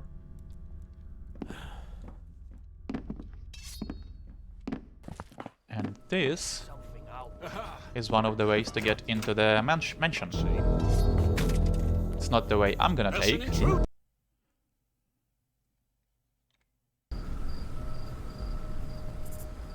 but it's one of the easier ways inside. Should be done right the first time.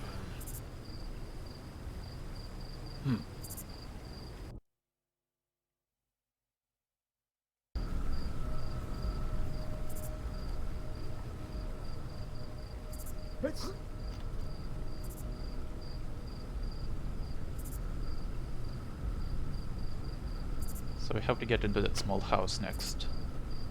And from there we can follow the wires, you can see, and get to the top floor of the Inventors Guild.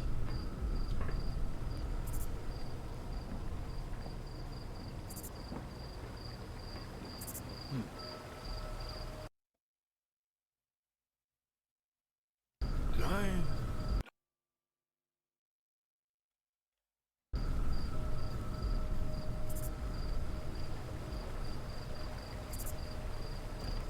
Should be done right the first time.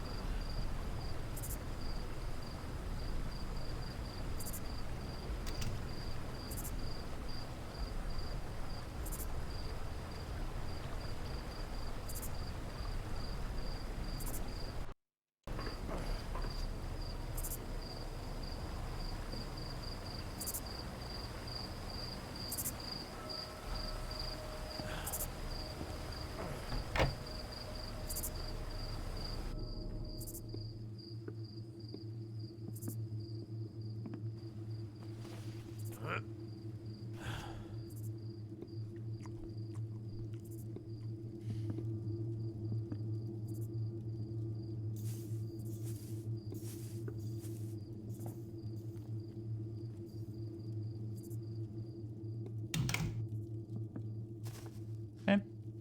Lazarova's been a little short on protection money the last few weeks. I wonder if they got a big job planned soon. Not that I'll rock the boat. This is the easiest guard post the builder has ever blessed me with. Won't need another set of boots for a long while, or have to get my chainmail repaired by some armorer down Heron's Gate Square. Tapper had a right moan about the condition, even asked me if I knew what I was doing, cheeky git. There are several coin stacks here. 842.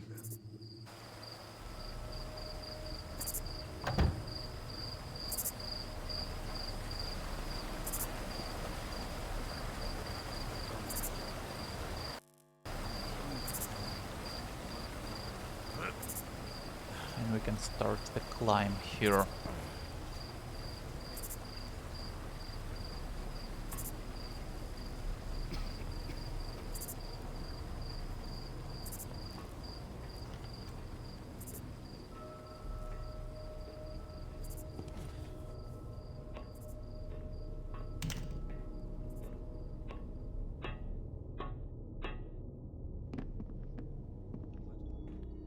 There we go. Purse and invent the blueprints, which completes our final optional objective.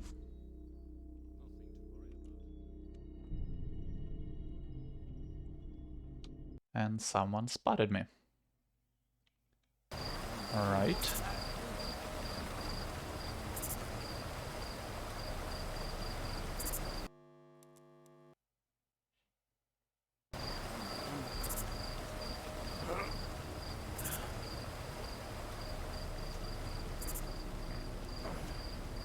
think I made too much noise on the wires. They are metal, after all.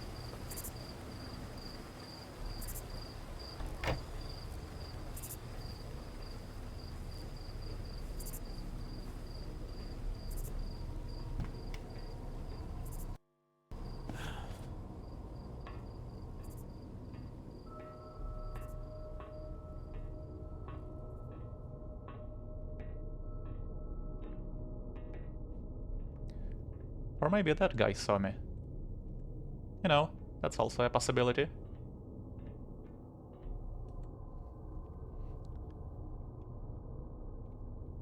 So let's wait for him to go back inside then.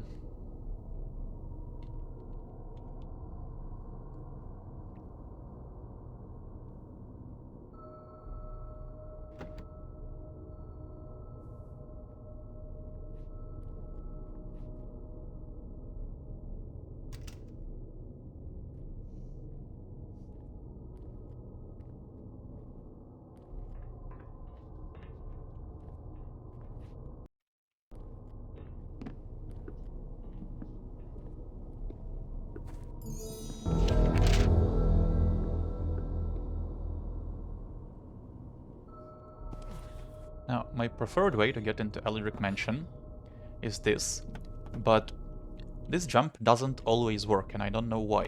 So you wanna jump from this window over to that ledge.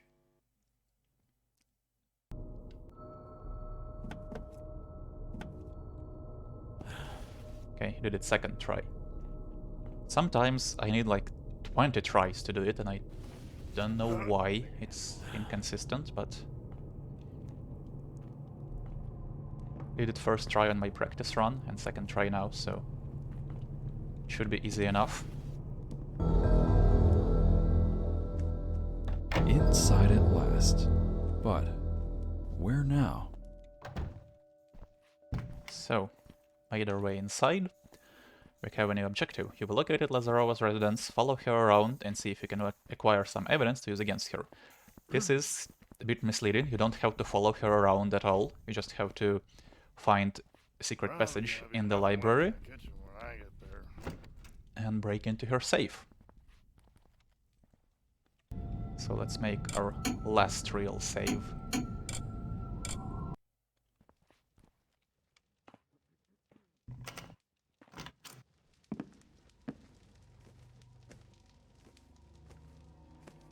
This bedroom here, the trophy. And this is her bedroom then. The ladies' chambers. Bound to be something interesting around here. Well, no, not really. There is her journal, which hints to the passage in the library, but nothing you actually need.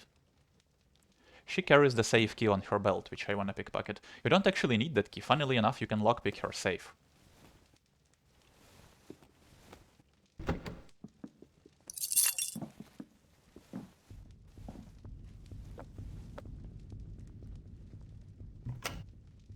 But other than that, there is just a bunch of loot here. There's a bottle of wine.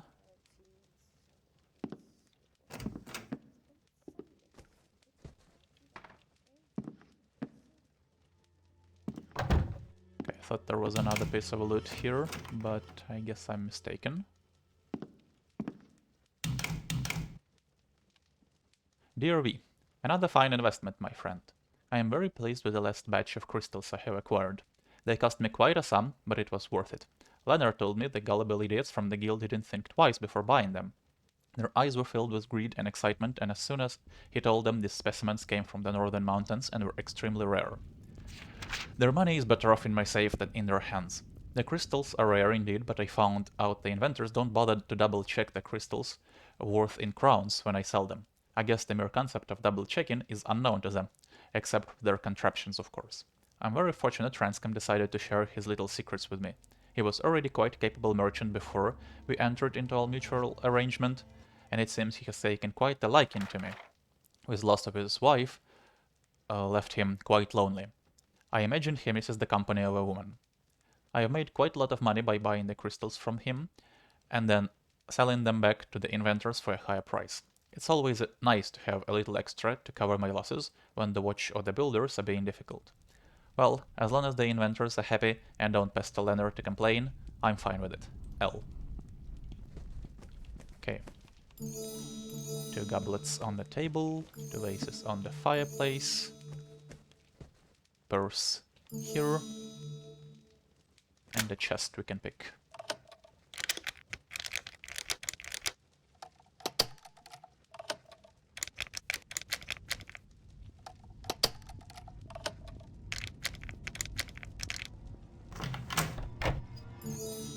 Necklace, 54.32.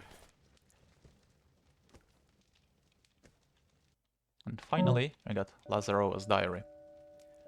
I saw one of the guards over in the library the other day. I didn't take him for an educated fellow, so I'm guessing he is up there looking for something else. He may need to get a different type of education if he keeps wandering around up there near my precious books. On a different note, I commissioned some new lighting for the manor. I especially like the floor lamps. The illumination they provide is quite relaxing.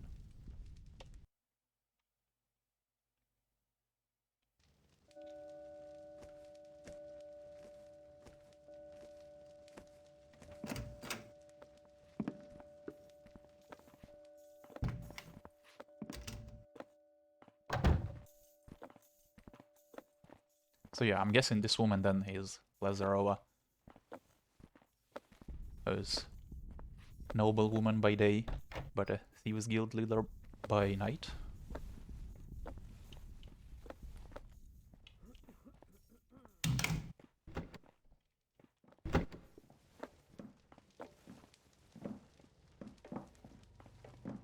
So this is the library. Having a good night. Yes, yes. Right now we got 2 people in here. This guy was on his way out. Sometimes the library is empty, which makes it quite easy to loot it. But everyone seems to have the randomized patrol in this manner. Well, not everyone, but a few people are.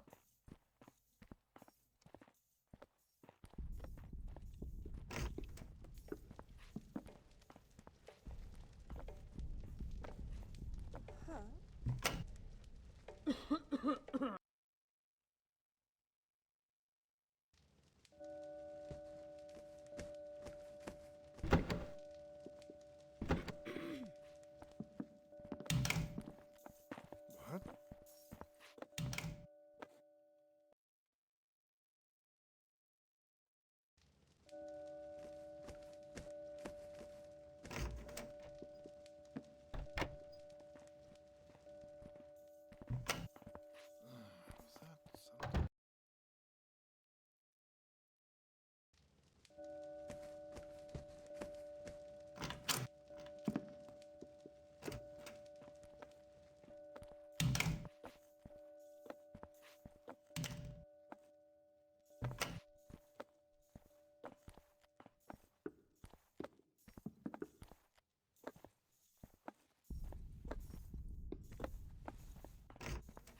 What is that? Oh, come on. Why did you have to turn your head towards me?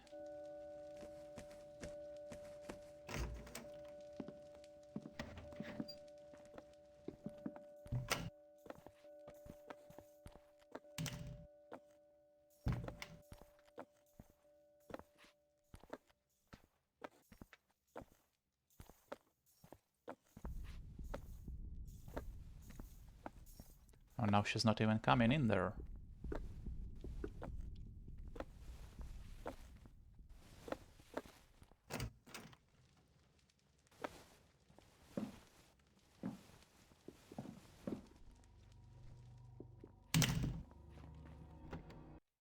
Okay.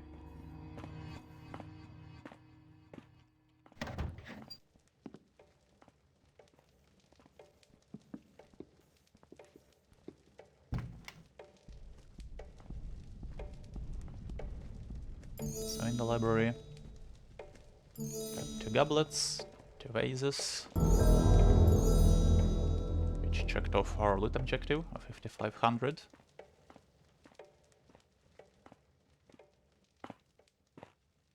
And there is also a spyglass here, 5862. And nothing in here, just a junk bottle. Another note. Lazarova. The first draft of the schematics to your machine proposal will arrive by mid next week. I must again protest that the dynamo will not survive the size and speed specifications you have outlined. But I will accede to your wishes, no matter how unlikely you will be to build such a device. The outlay of materials, other than whatever magical substance you make the dynamo from, is as follows. 100 pounds of copper, 20 pounds of tin, several sturdy timbers, maybe 5, so there is a few spare to cover mistakes, 300 pounds of steel, drafter's oil, at least 3 canisters. That's the core materials, as I can fathom for now. A more complete listing will arrive with the first draft. Finally, I have noticed that you have been pushing to expedite things more recently.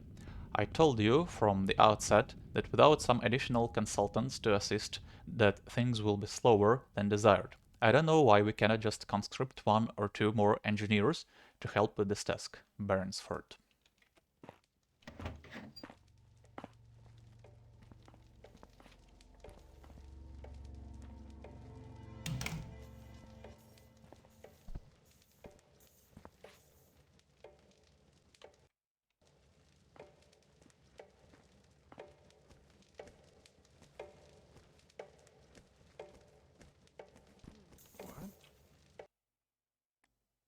I thought he'd be standing there a little longer.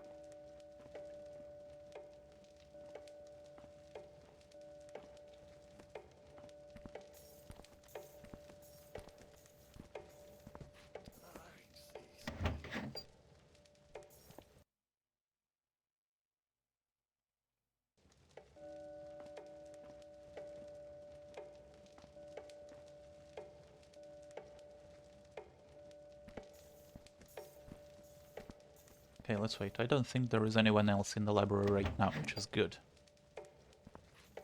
Security is your job, you know. Whatever you say. And now there is. I was hoping this guy in green would be somewhere else.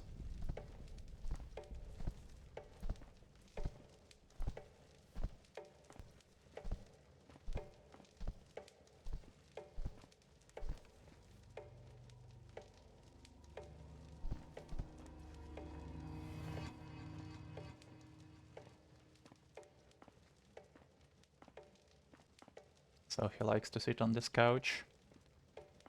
Hopefully he won't sit here for too long.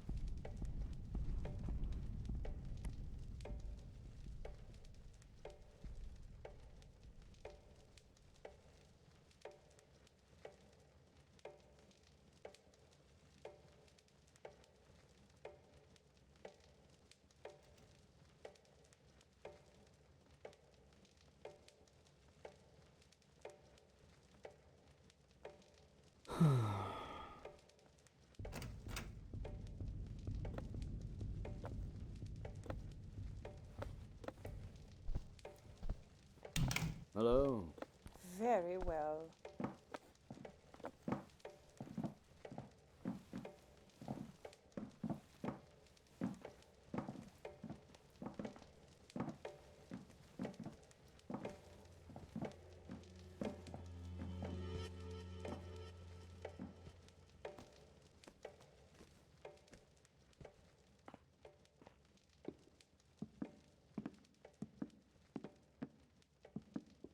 Probably going to have to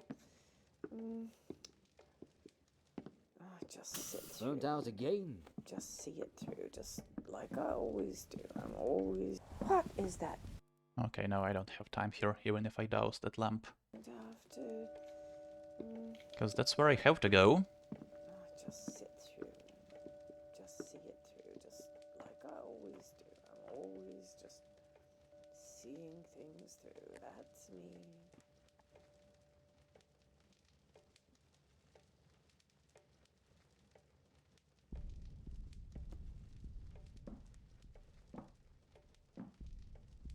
The city's crawling with thieves lately. Well, I'm ready if need be.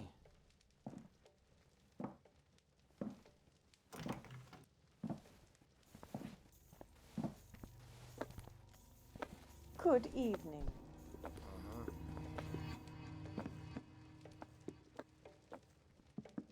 Funnily enough, on my practice run, the library was utterly empty. And right now, seems like everyone wants to spend some time here.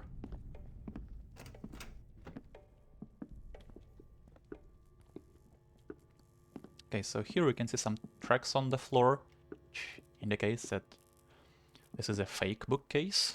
Aha! That did the trick. This passage doesn't look half as dusty as it should be. So here we have Lazarova's secret study. You can use the safe key. Get a gold bar worth 800. Total of 66, 62. Perfect. I could not have asked for better leverage. And incriminating evidence. Funny that the objective checks off as soon as you get it, even before you read it. But... Lady Allodric, here are the plans to Barston's bank complex and the surrounding city if you request it. For the life of me, I cannot fathom what you would ever do with this information. Not even Sarzayan, Black Hands the Bull, would dare to go within 20 paces of that place. Not only do the normal builder guards patrol there, but it is said that old Barston took it upon himself to recruit some highly skilled burglars to lie in wait, and the place is so loaded with traps, you'll kill half your crew just getting through the first of the doors. What will you gain even if you succeed? You do realize that many crime bosses also store their gains in those vaults. Some have said even Blackstone himself keeps some of his stash there. These people are not to be crossed. They will surely seek you to the ends of the earth. I must insist that you keep my name from your lips, if anybody does track you down. I will not be eager to share in your demise. As an added insurance against any poor outcome to your plan, I have taken care to gather information about your identity and your capers. This is but one incrimination I have in my pockets, and I have many more. Do not betray me, Bergson.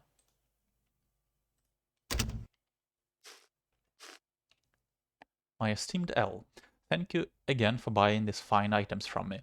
I was afraid for a moment that their relative high price was going to hinder our association, and that you would refuse their acquisition, but I am glad to see you saw how lucrative they were. I have asked my associate about another batch, and he told me a package containing 38 items was already on its way to Bridgeport. I am to pick them up during the week. I trust Leonard will then get them afterwards. As always, it's a pleasure doing business with you. Okay, so we've completed all of our objectives now. All we have to do really is loot the rest of Allodric Manor and get out.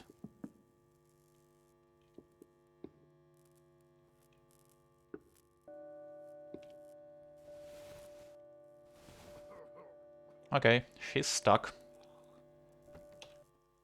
Let's just reload and not spend so much time reading, so that I can get out before she comes here.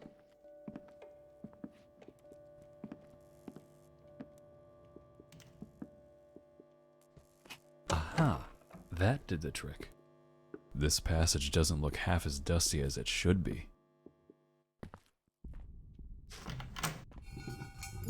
Perfect. I could not have asked for better leverage.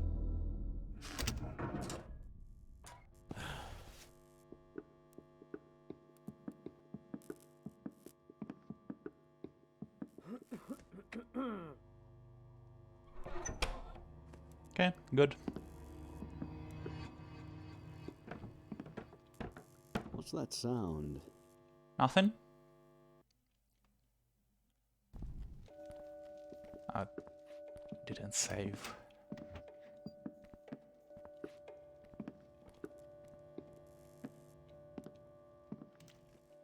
Aha! That did the trick. This passage doesn't look half as dusty as it should be.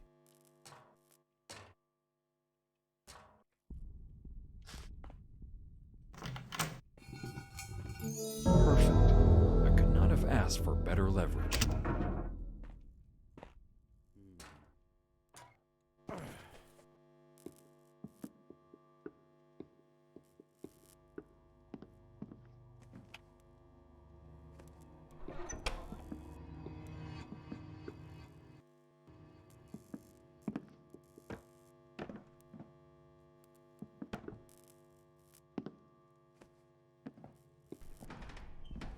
Well, that's in old shape.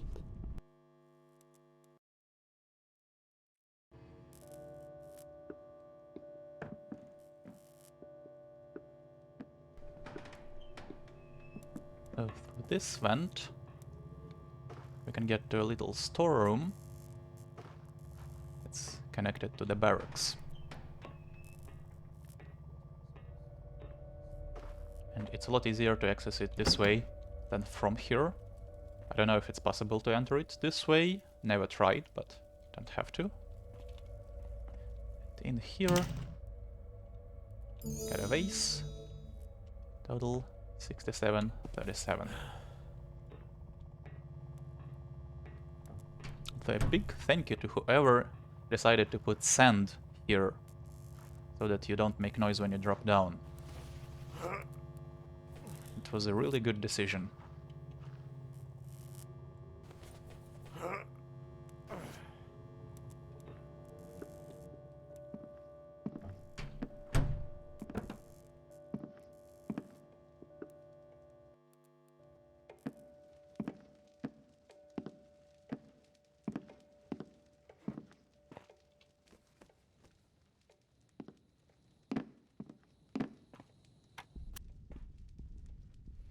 A practical guide to generator maintenance.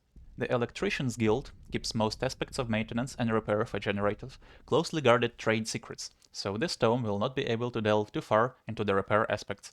But even the electricians acknowledge that total ignorance of the state of this equipment can lead to disastrous prolonged malfunction, where it would require replacing the whole system to regain power.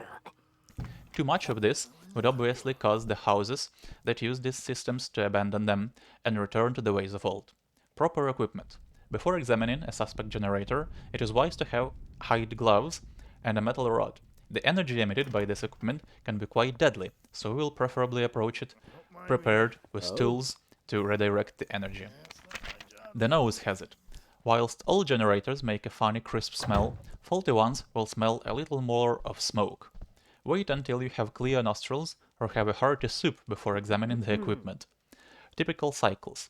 Typically a generator will have periodic fluctuations of sound and light. In a well-tuned system, these will happen in a nearly clockwork fashion. When you see erratic cycles and flickering power, it's a sign of equipment problems. Clean, clean, clean. Dust, cobwebs, and other debris can interfere with the proper operation of the generator. Please make especially sure that the antennae are free of this material.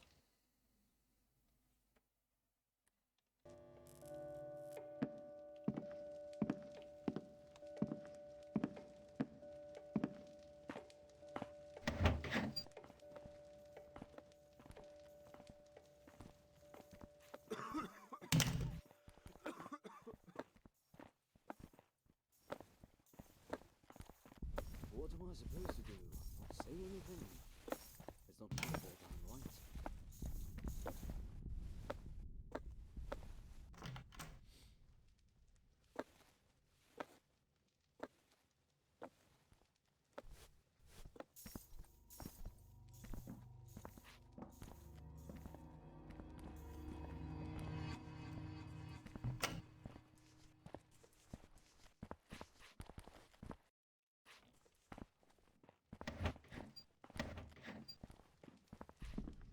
Night officer.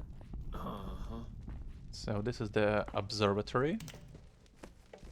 We got coin stack, valuable painting, and the guards chasing it or charging at me.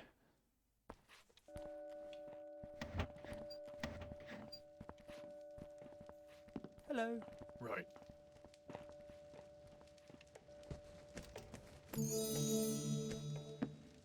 And 4 gold goblets.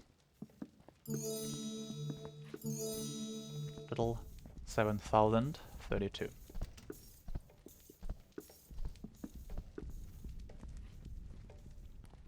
And there is also a book here. Guide to Pagan Folklore. I'm gonna read it.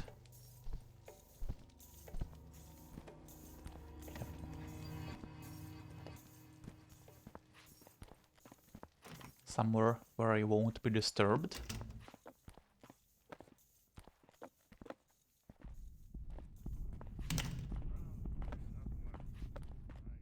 so nobody should bump into me here. A Critic's Guide to Pagan Folklore. Whilst good wholesome builder literature has its rightful place in the heart of all good poets and authors, there is no denying the visceral appeal of the dark themes and magical elements of pagan tales. And to be quite forward, many of the romanticized builder tales are also a retelling of old pagan myth, where the heroes and locales have been sanitized for the faithful. Pagan tales come from another time. They are rooted in old ways that we scarcely remember, but still feel in our bones from time to time when venturing into the woods or even down dark city streets.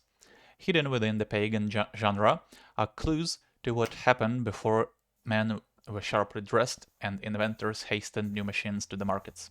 We can learn about where old words came from and who first thought to light fires to drive back the night. You see, pagan lore is a time capsule. It preserves the very ancient and natural world which we may have forgotten. So it behooves us to consider the time and context where the tales were first spoken and try to imagine their real beginnings rather than pulpy penny dreadful images we so often conjure of old shaman eating wayward explorers or setting the undead to attack remote villages. To begin decoding a pagan work, it is a good idea to consider important recurring themes and objects or ideas that are spoken with reverence or fear. Omens. Though the pagans are given to be practitioners of magic, they have long been suspicious of magicians from the Western world, who we call mages or necromancers. They have chronicled suspect activity from this folk as a way to prognosticate times of trouble, so they will be prepared to flee or to brace themselves for some inevitable doom. Fortune tellers often co-opt pagan doomsday themes to spell out murky fortunes that only they can help their clients navigate away from. Crucibles. One of the most powerful doomsday totem in pagan lore is the Crucible. It is believed that the most worrisome conjurers will spend decades gathering magical substances into these large vessels, and will use the combined result to unleash fearful spirits or destructive forces. Tales of mages, witches, and necromancers abound, with dark citadels or remote cottages where evil is literally cooked in the pot. I suspect that the theme originated long ago when the pagan lands were invaded by Western peoples, who were the first to smith metals. The clay pots and wooden weapons of the pagans were no match for the metals that these people brought to the lands, and thus an icon of dread was encoded. This feeling of antipathy must only have been strengthened when the first builders marched into pagan lands and drove them to join or fall to their metal hammers. Some academics are given to the notion that most crucibles in pagan lore refer to one object, and that the tale has mutated and spawned variations. There is no conclusive evidence on this matter, but it has been given some dubious literature to proclaim that the one true artifact can be located, and many theories have been postulated its true location. Even some modern pagans or fortune tellers have latched onto this notion of the ultimate crucible and will discuss its consequences for future events in dire detail. This looks interesting. I should keep it for further study. So we got a bonus objective. This looks interesting, you should keep it for further study. So this seems a bit random, but I think this would have become a lot more important in future missions of the campaign, because it literally talks about crucibles and omens.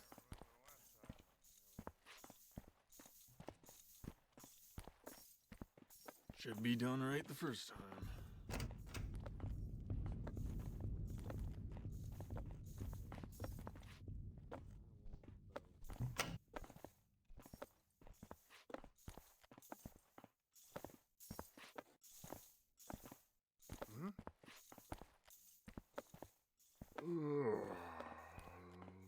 That's fine.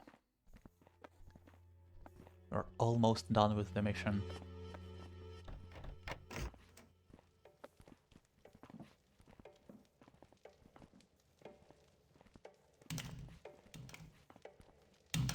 So in this sitting room, got a gold candlestick. Did I?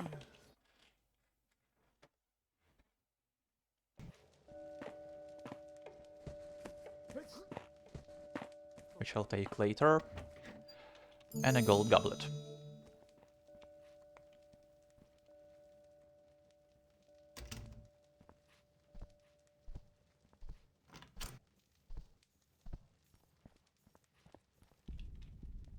Let's put some oil in that later.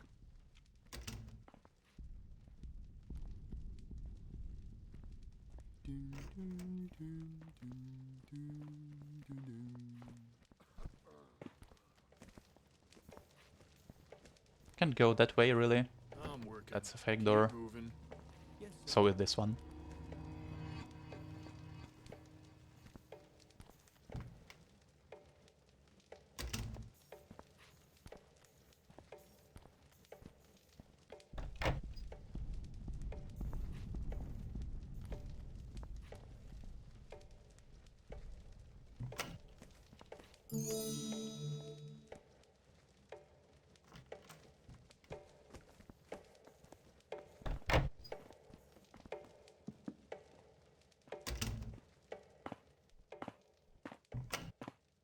So this, I believe, leads us into the barracks, which I showed you, yeah.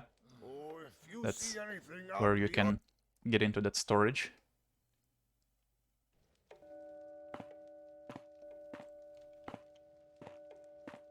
Up here is valuable painting. That's a fake door, but in here are 2 more pieces of loot. You gotta pick 2 footlockers.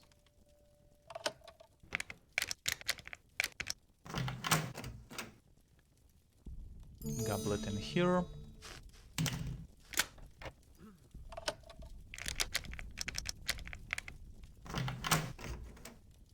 And a single coin under the hat. 73.28. I think I heard someone alert. No.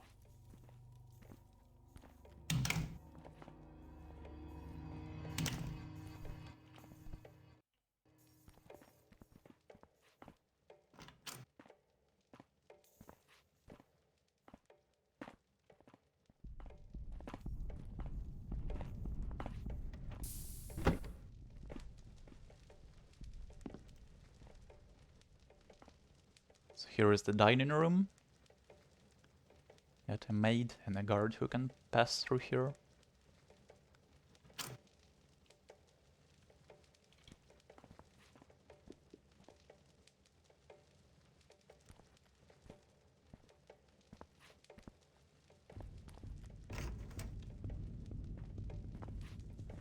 I can't do it.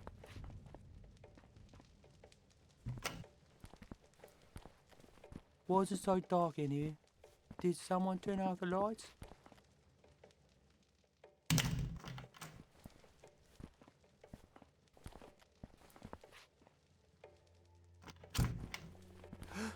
I don't like that the maid is standing there. I think she might be stuck.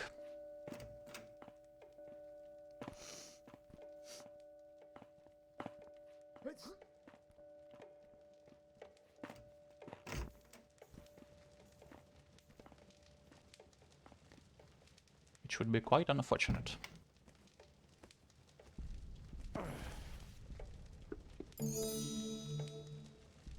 So in the dining room are 2 gold candlesticks. 74.08. This vent will take us to where we have to end the mission, and I'll use it later.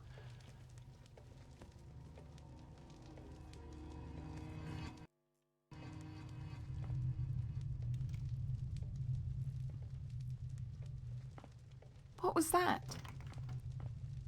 Hopefully first alerting her will get her moving.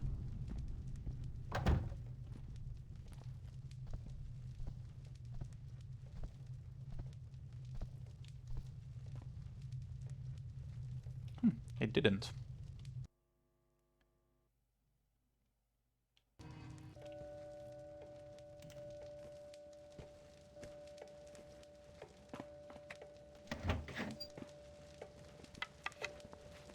Did something... Help! What? Let me just see if I can move around her here. I need to get into He's coming this. after me. Someone stop him, please. No, there is no way I can get into the dumbwaiter because of that lamp. He's coming after me.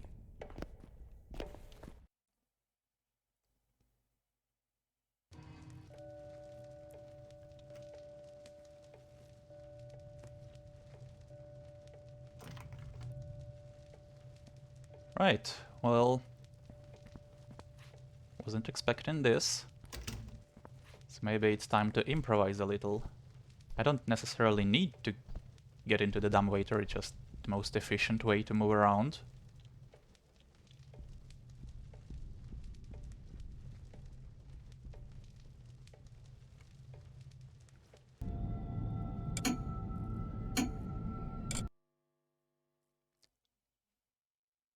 Guess I'm gonna have to alter my route a little bit.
So instead of using the dumbwaiter, let's backtrack a little.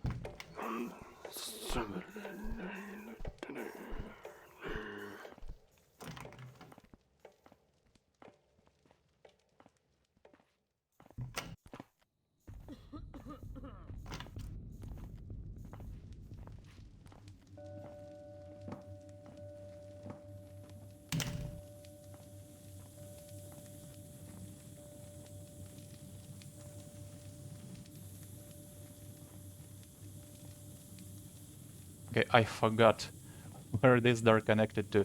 This doesn't really help me. Because this vent will just take us back to the dining room.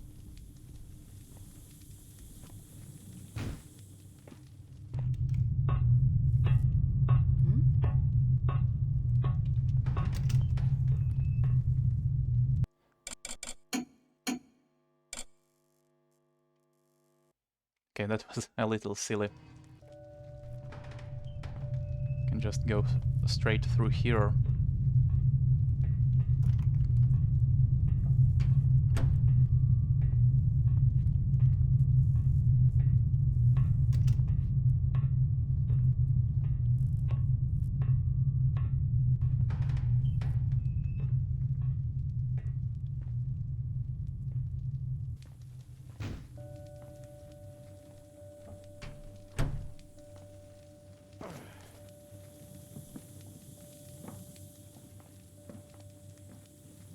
Yeah, that's the door. And normally I would go here last, because that's our exit.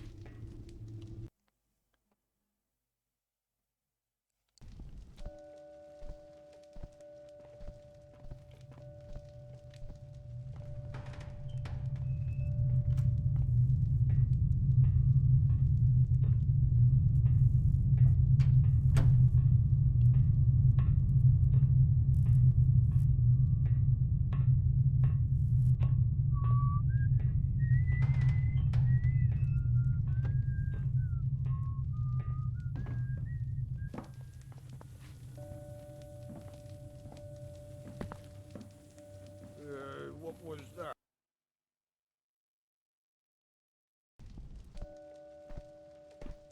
Hmm?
Okay, this doesn't lead anywhere, by the way.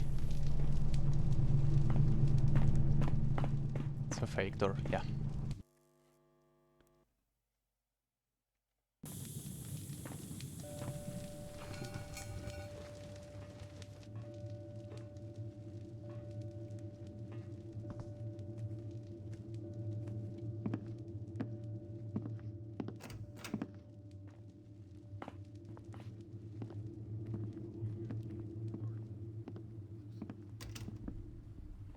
So this is a door that leads outside.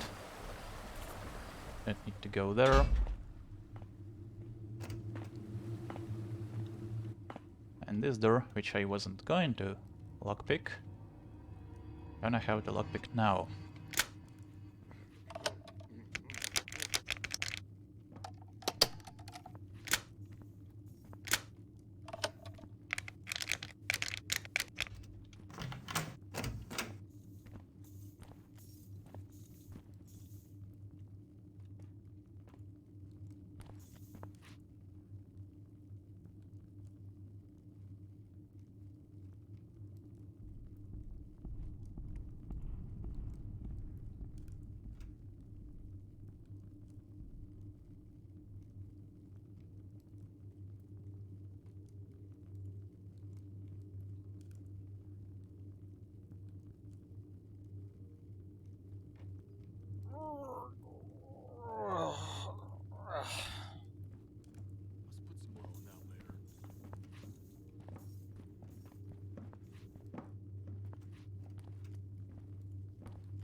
So that guard went outside to another entrance, which I showed you earlier, by the way, if you remember.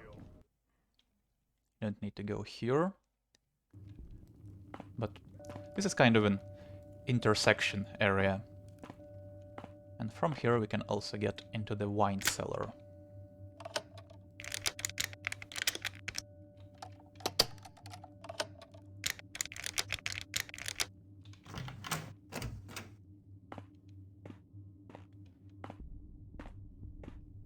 And here is the dumbwaiter.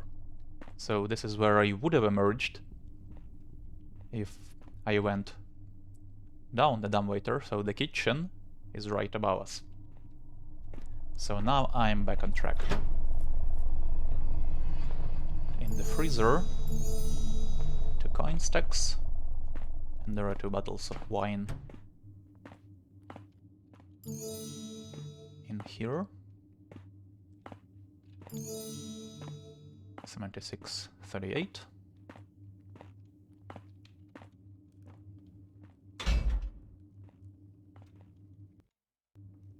And I wonder if I have time to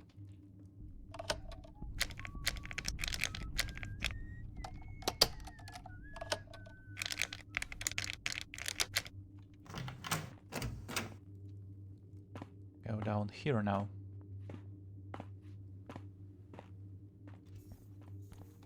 Yeah, I had barely any time.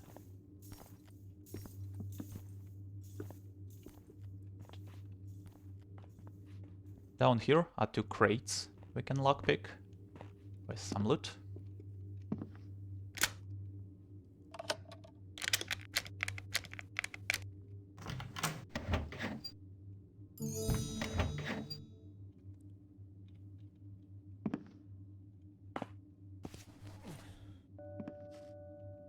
Why doesn't this one highlight? I've had this happen before, by the way. That's a piece of loot, but for some reason, it doesn't always highlight. Reloading should fix that.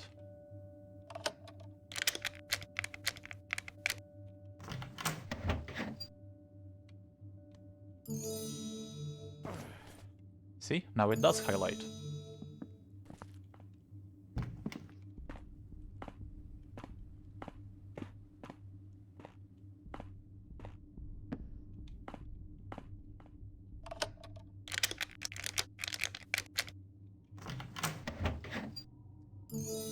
Two gold candlesticks here. 77.88. And one last thing here is a readable. This is a pickable door which also leads outside.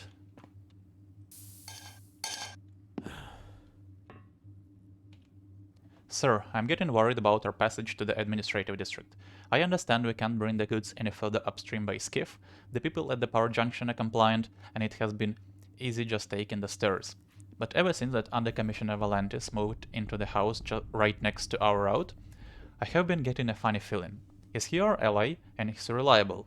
The wares we bring up are all clean, and the papers are in order, and yet, could this lead to exposure?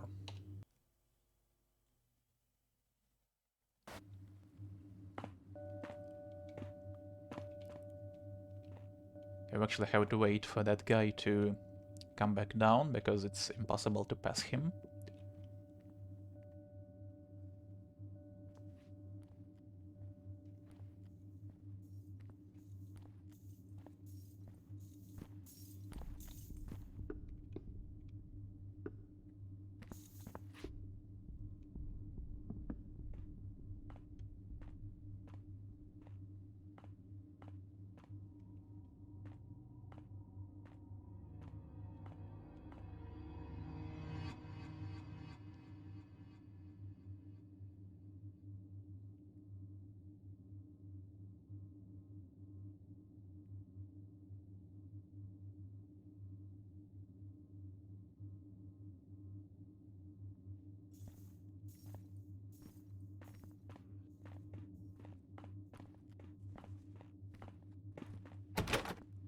See? What was that? Okay, that's fine. Each time that guard walks through this door, he relocks it. Just like that thug I told you about in the hoarders area. Who also relocks the door each time he uses it.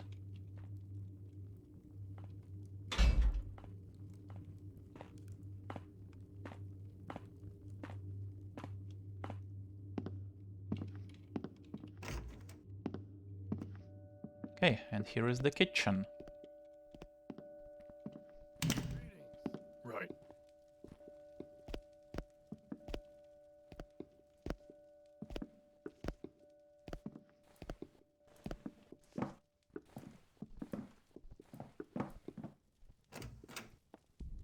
For some reason that door is open now.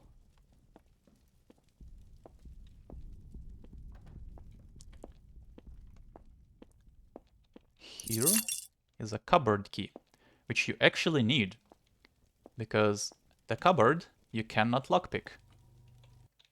So you can lockpick Lazarova's safe, but not this cupboard up here.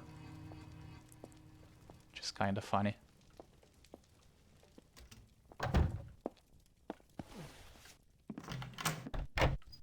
And here is where we're gonna get our last piece of loot, purse. Total 78.38, and that's all the loot in the mission.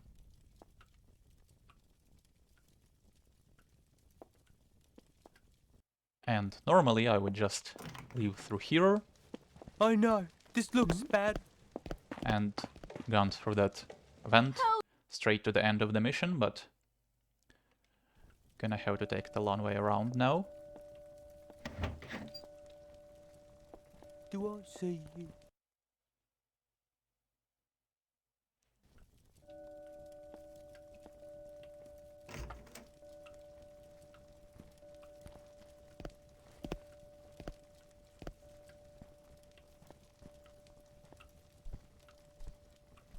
So he just opened the door and left.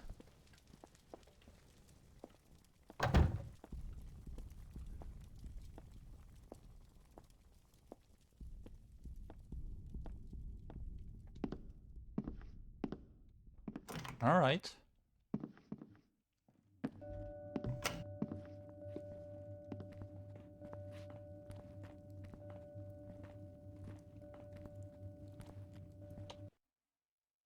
Now this guy comes back.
Oh, that was close.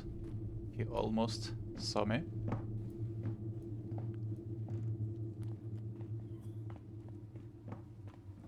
Let's get last few readables here.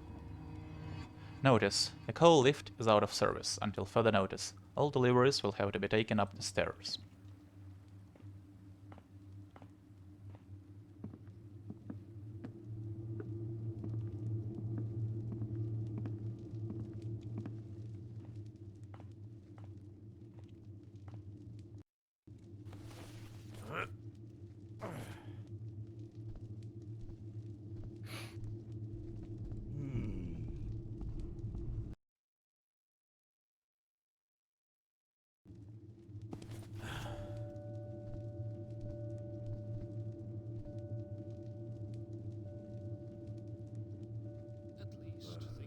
How the wife fixed the hole in these trousers.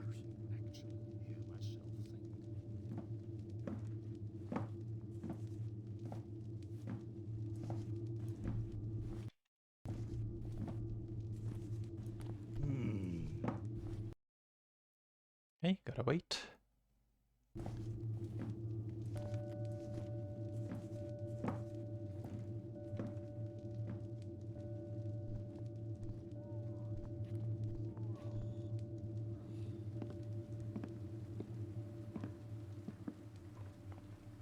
Attention, access to the Joffrey's Wall power station strictly prohibited.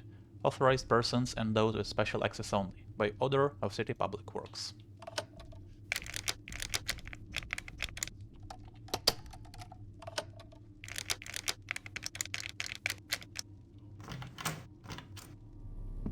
That looks like my way out. Sure does.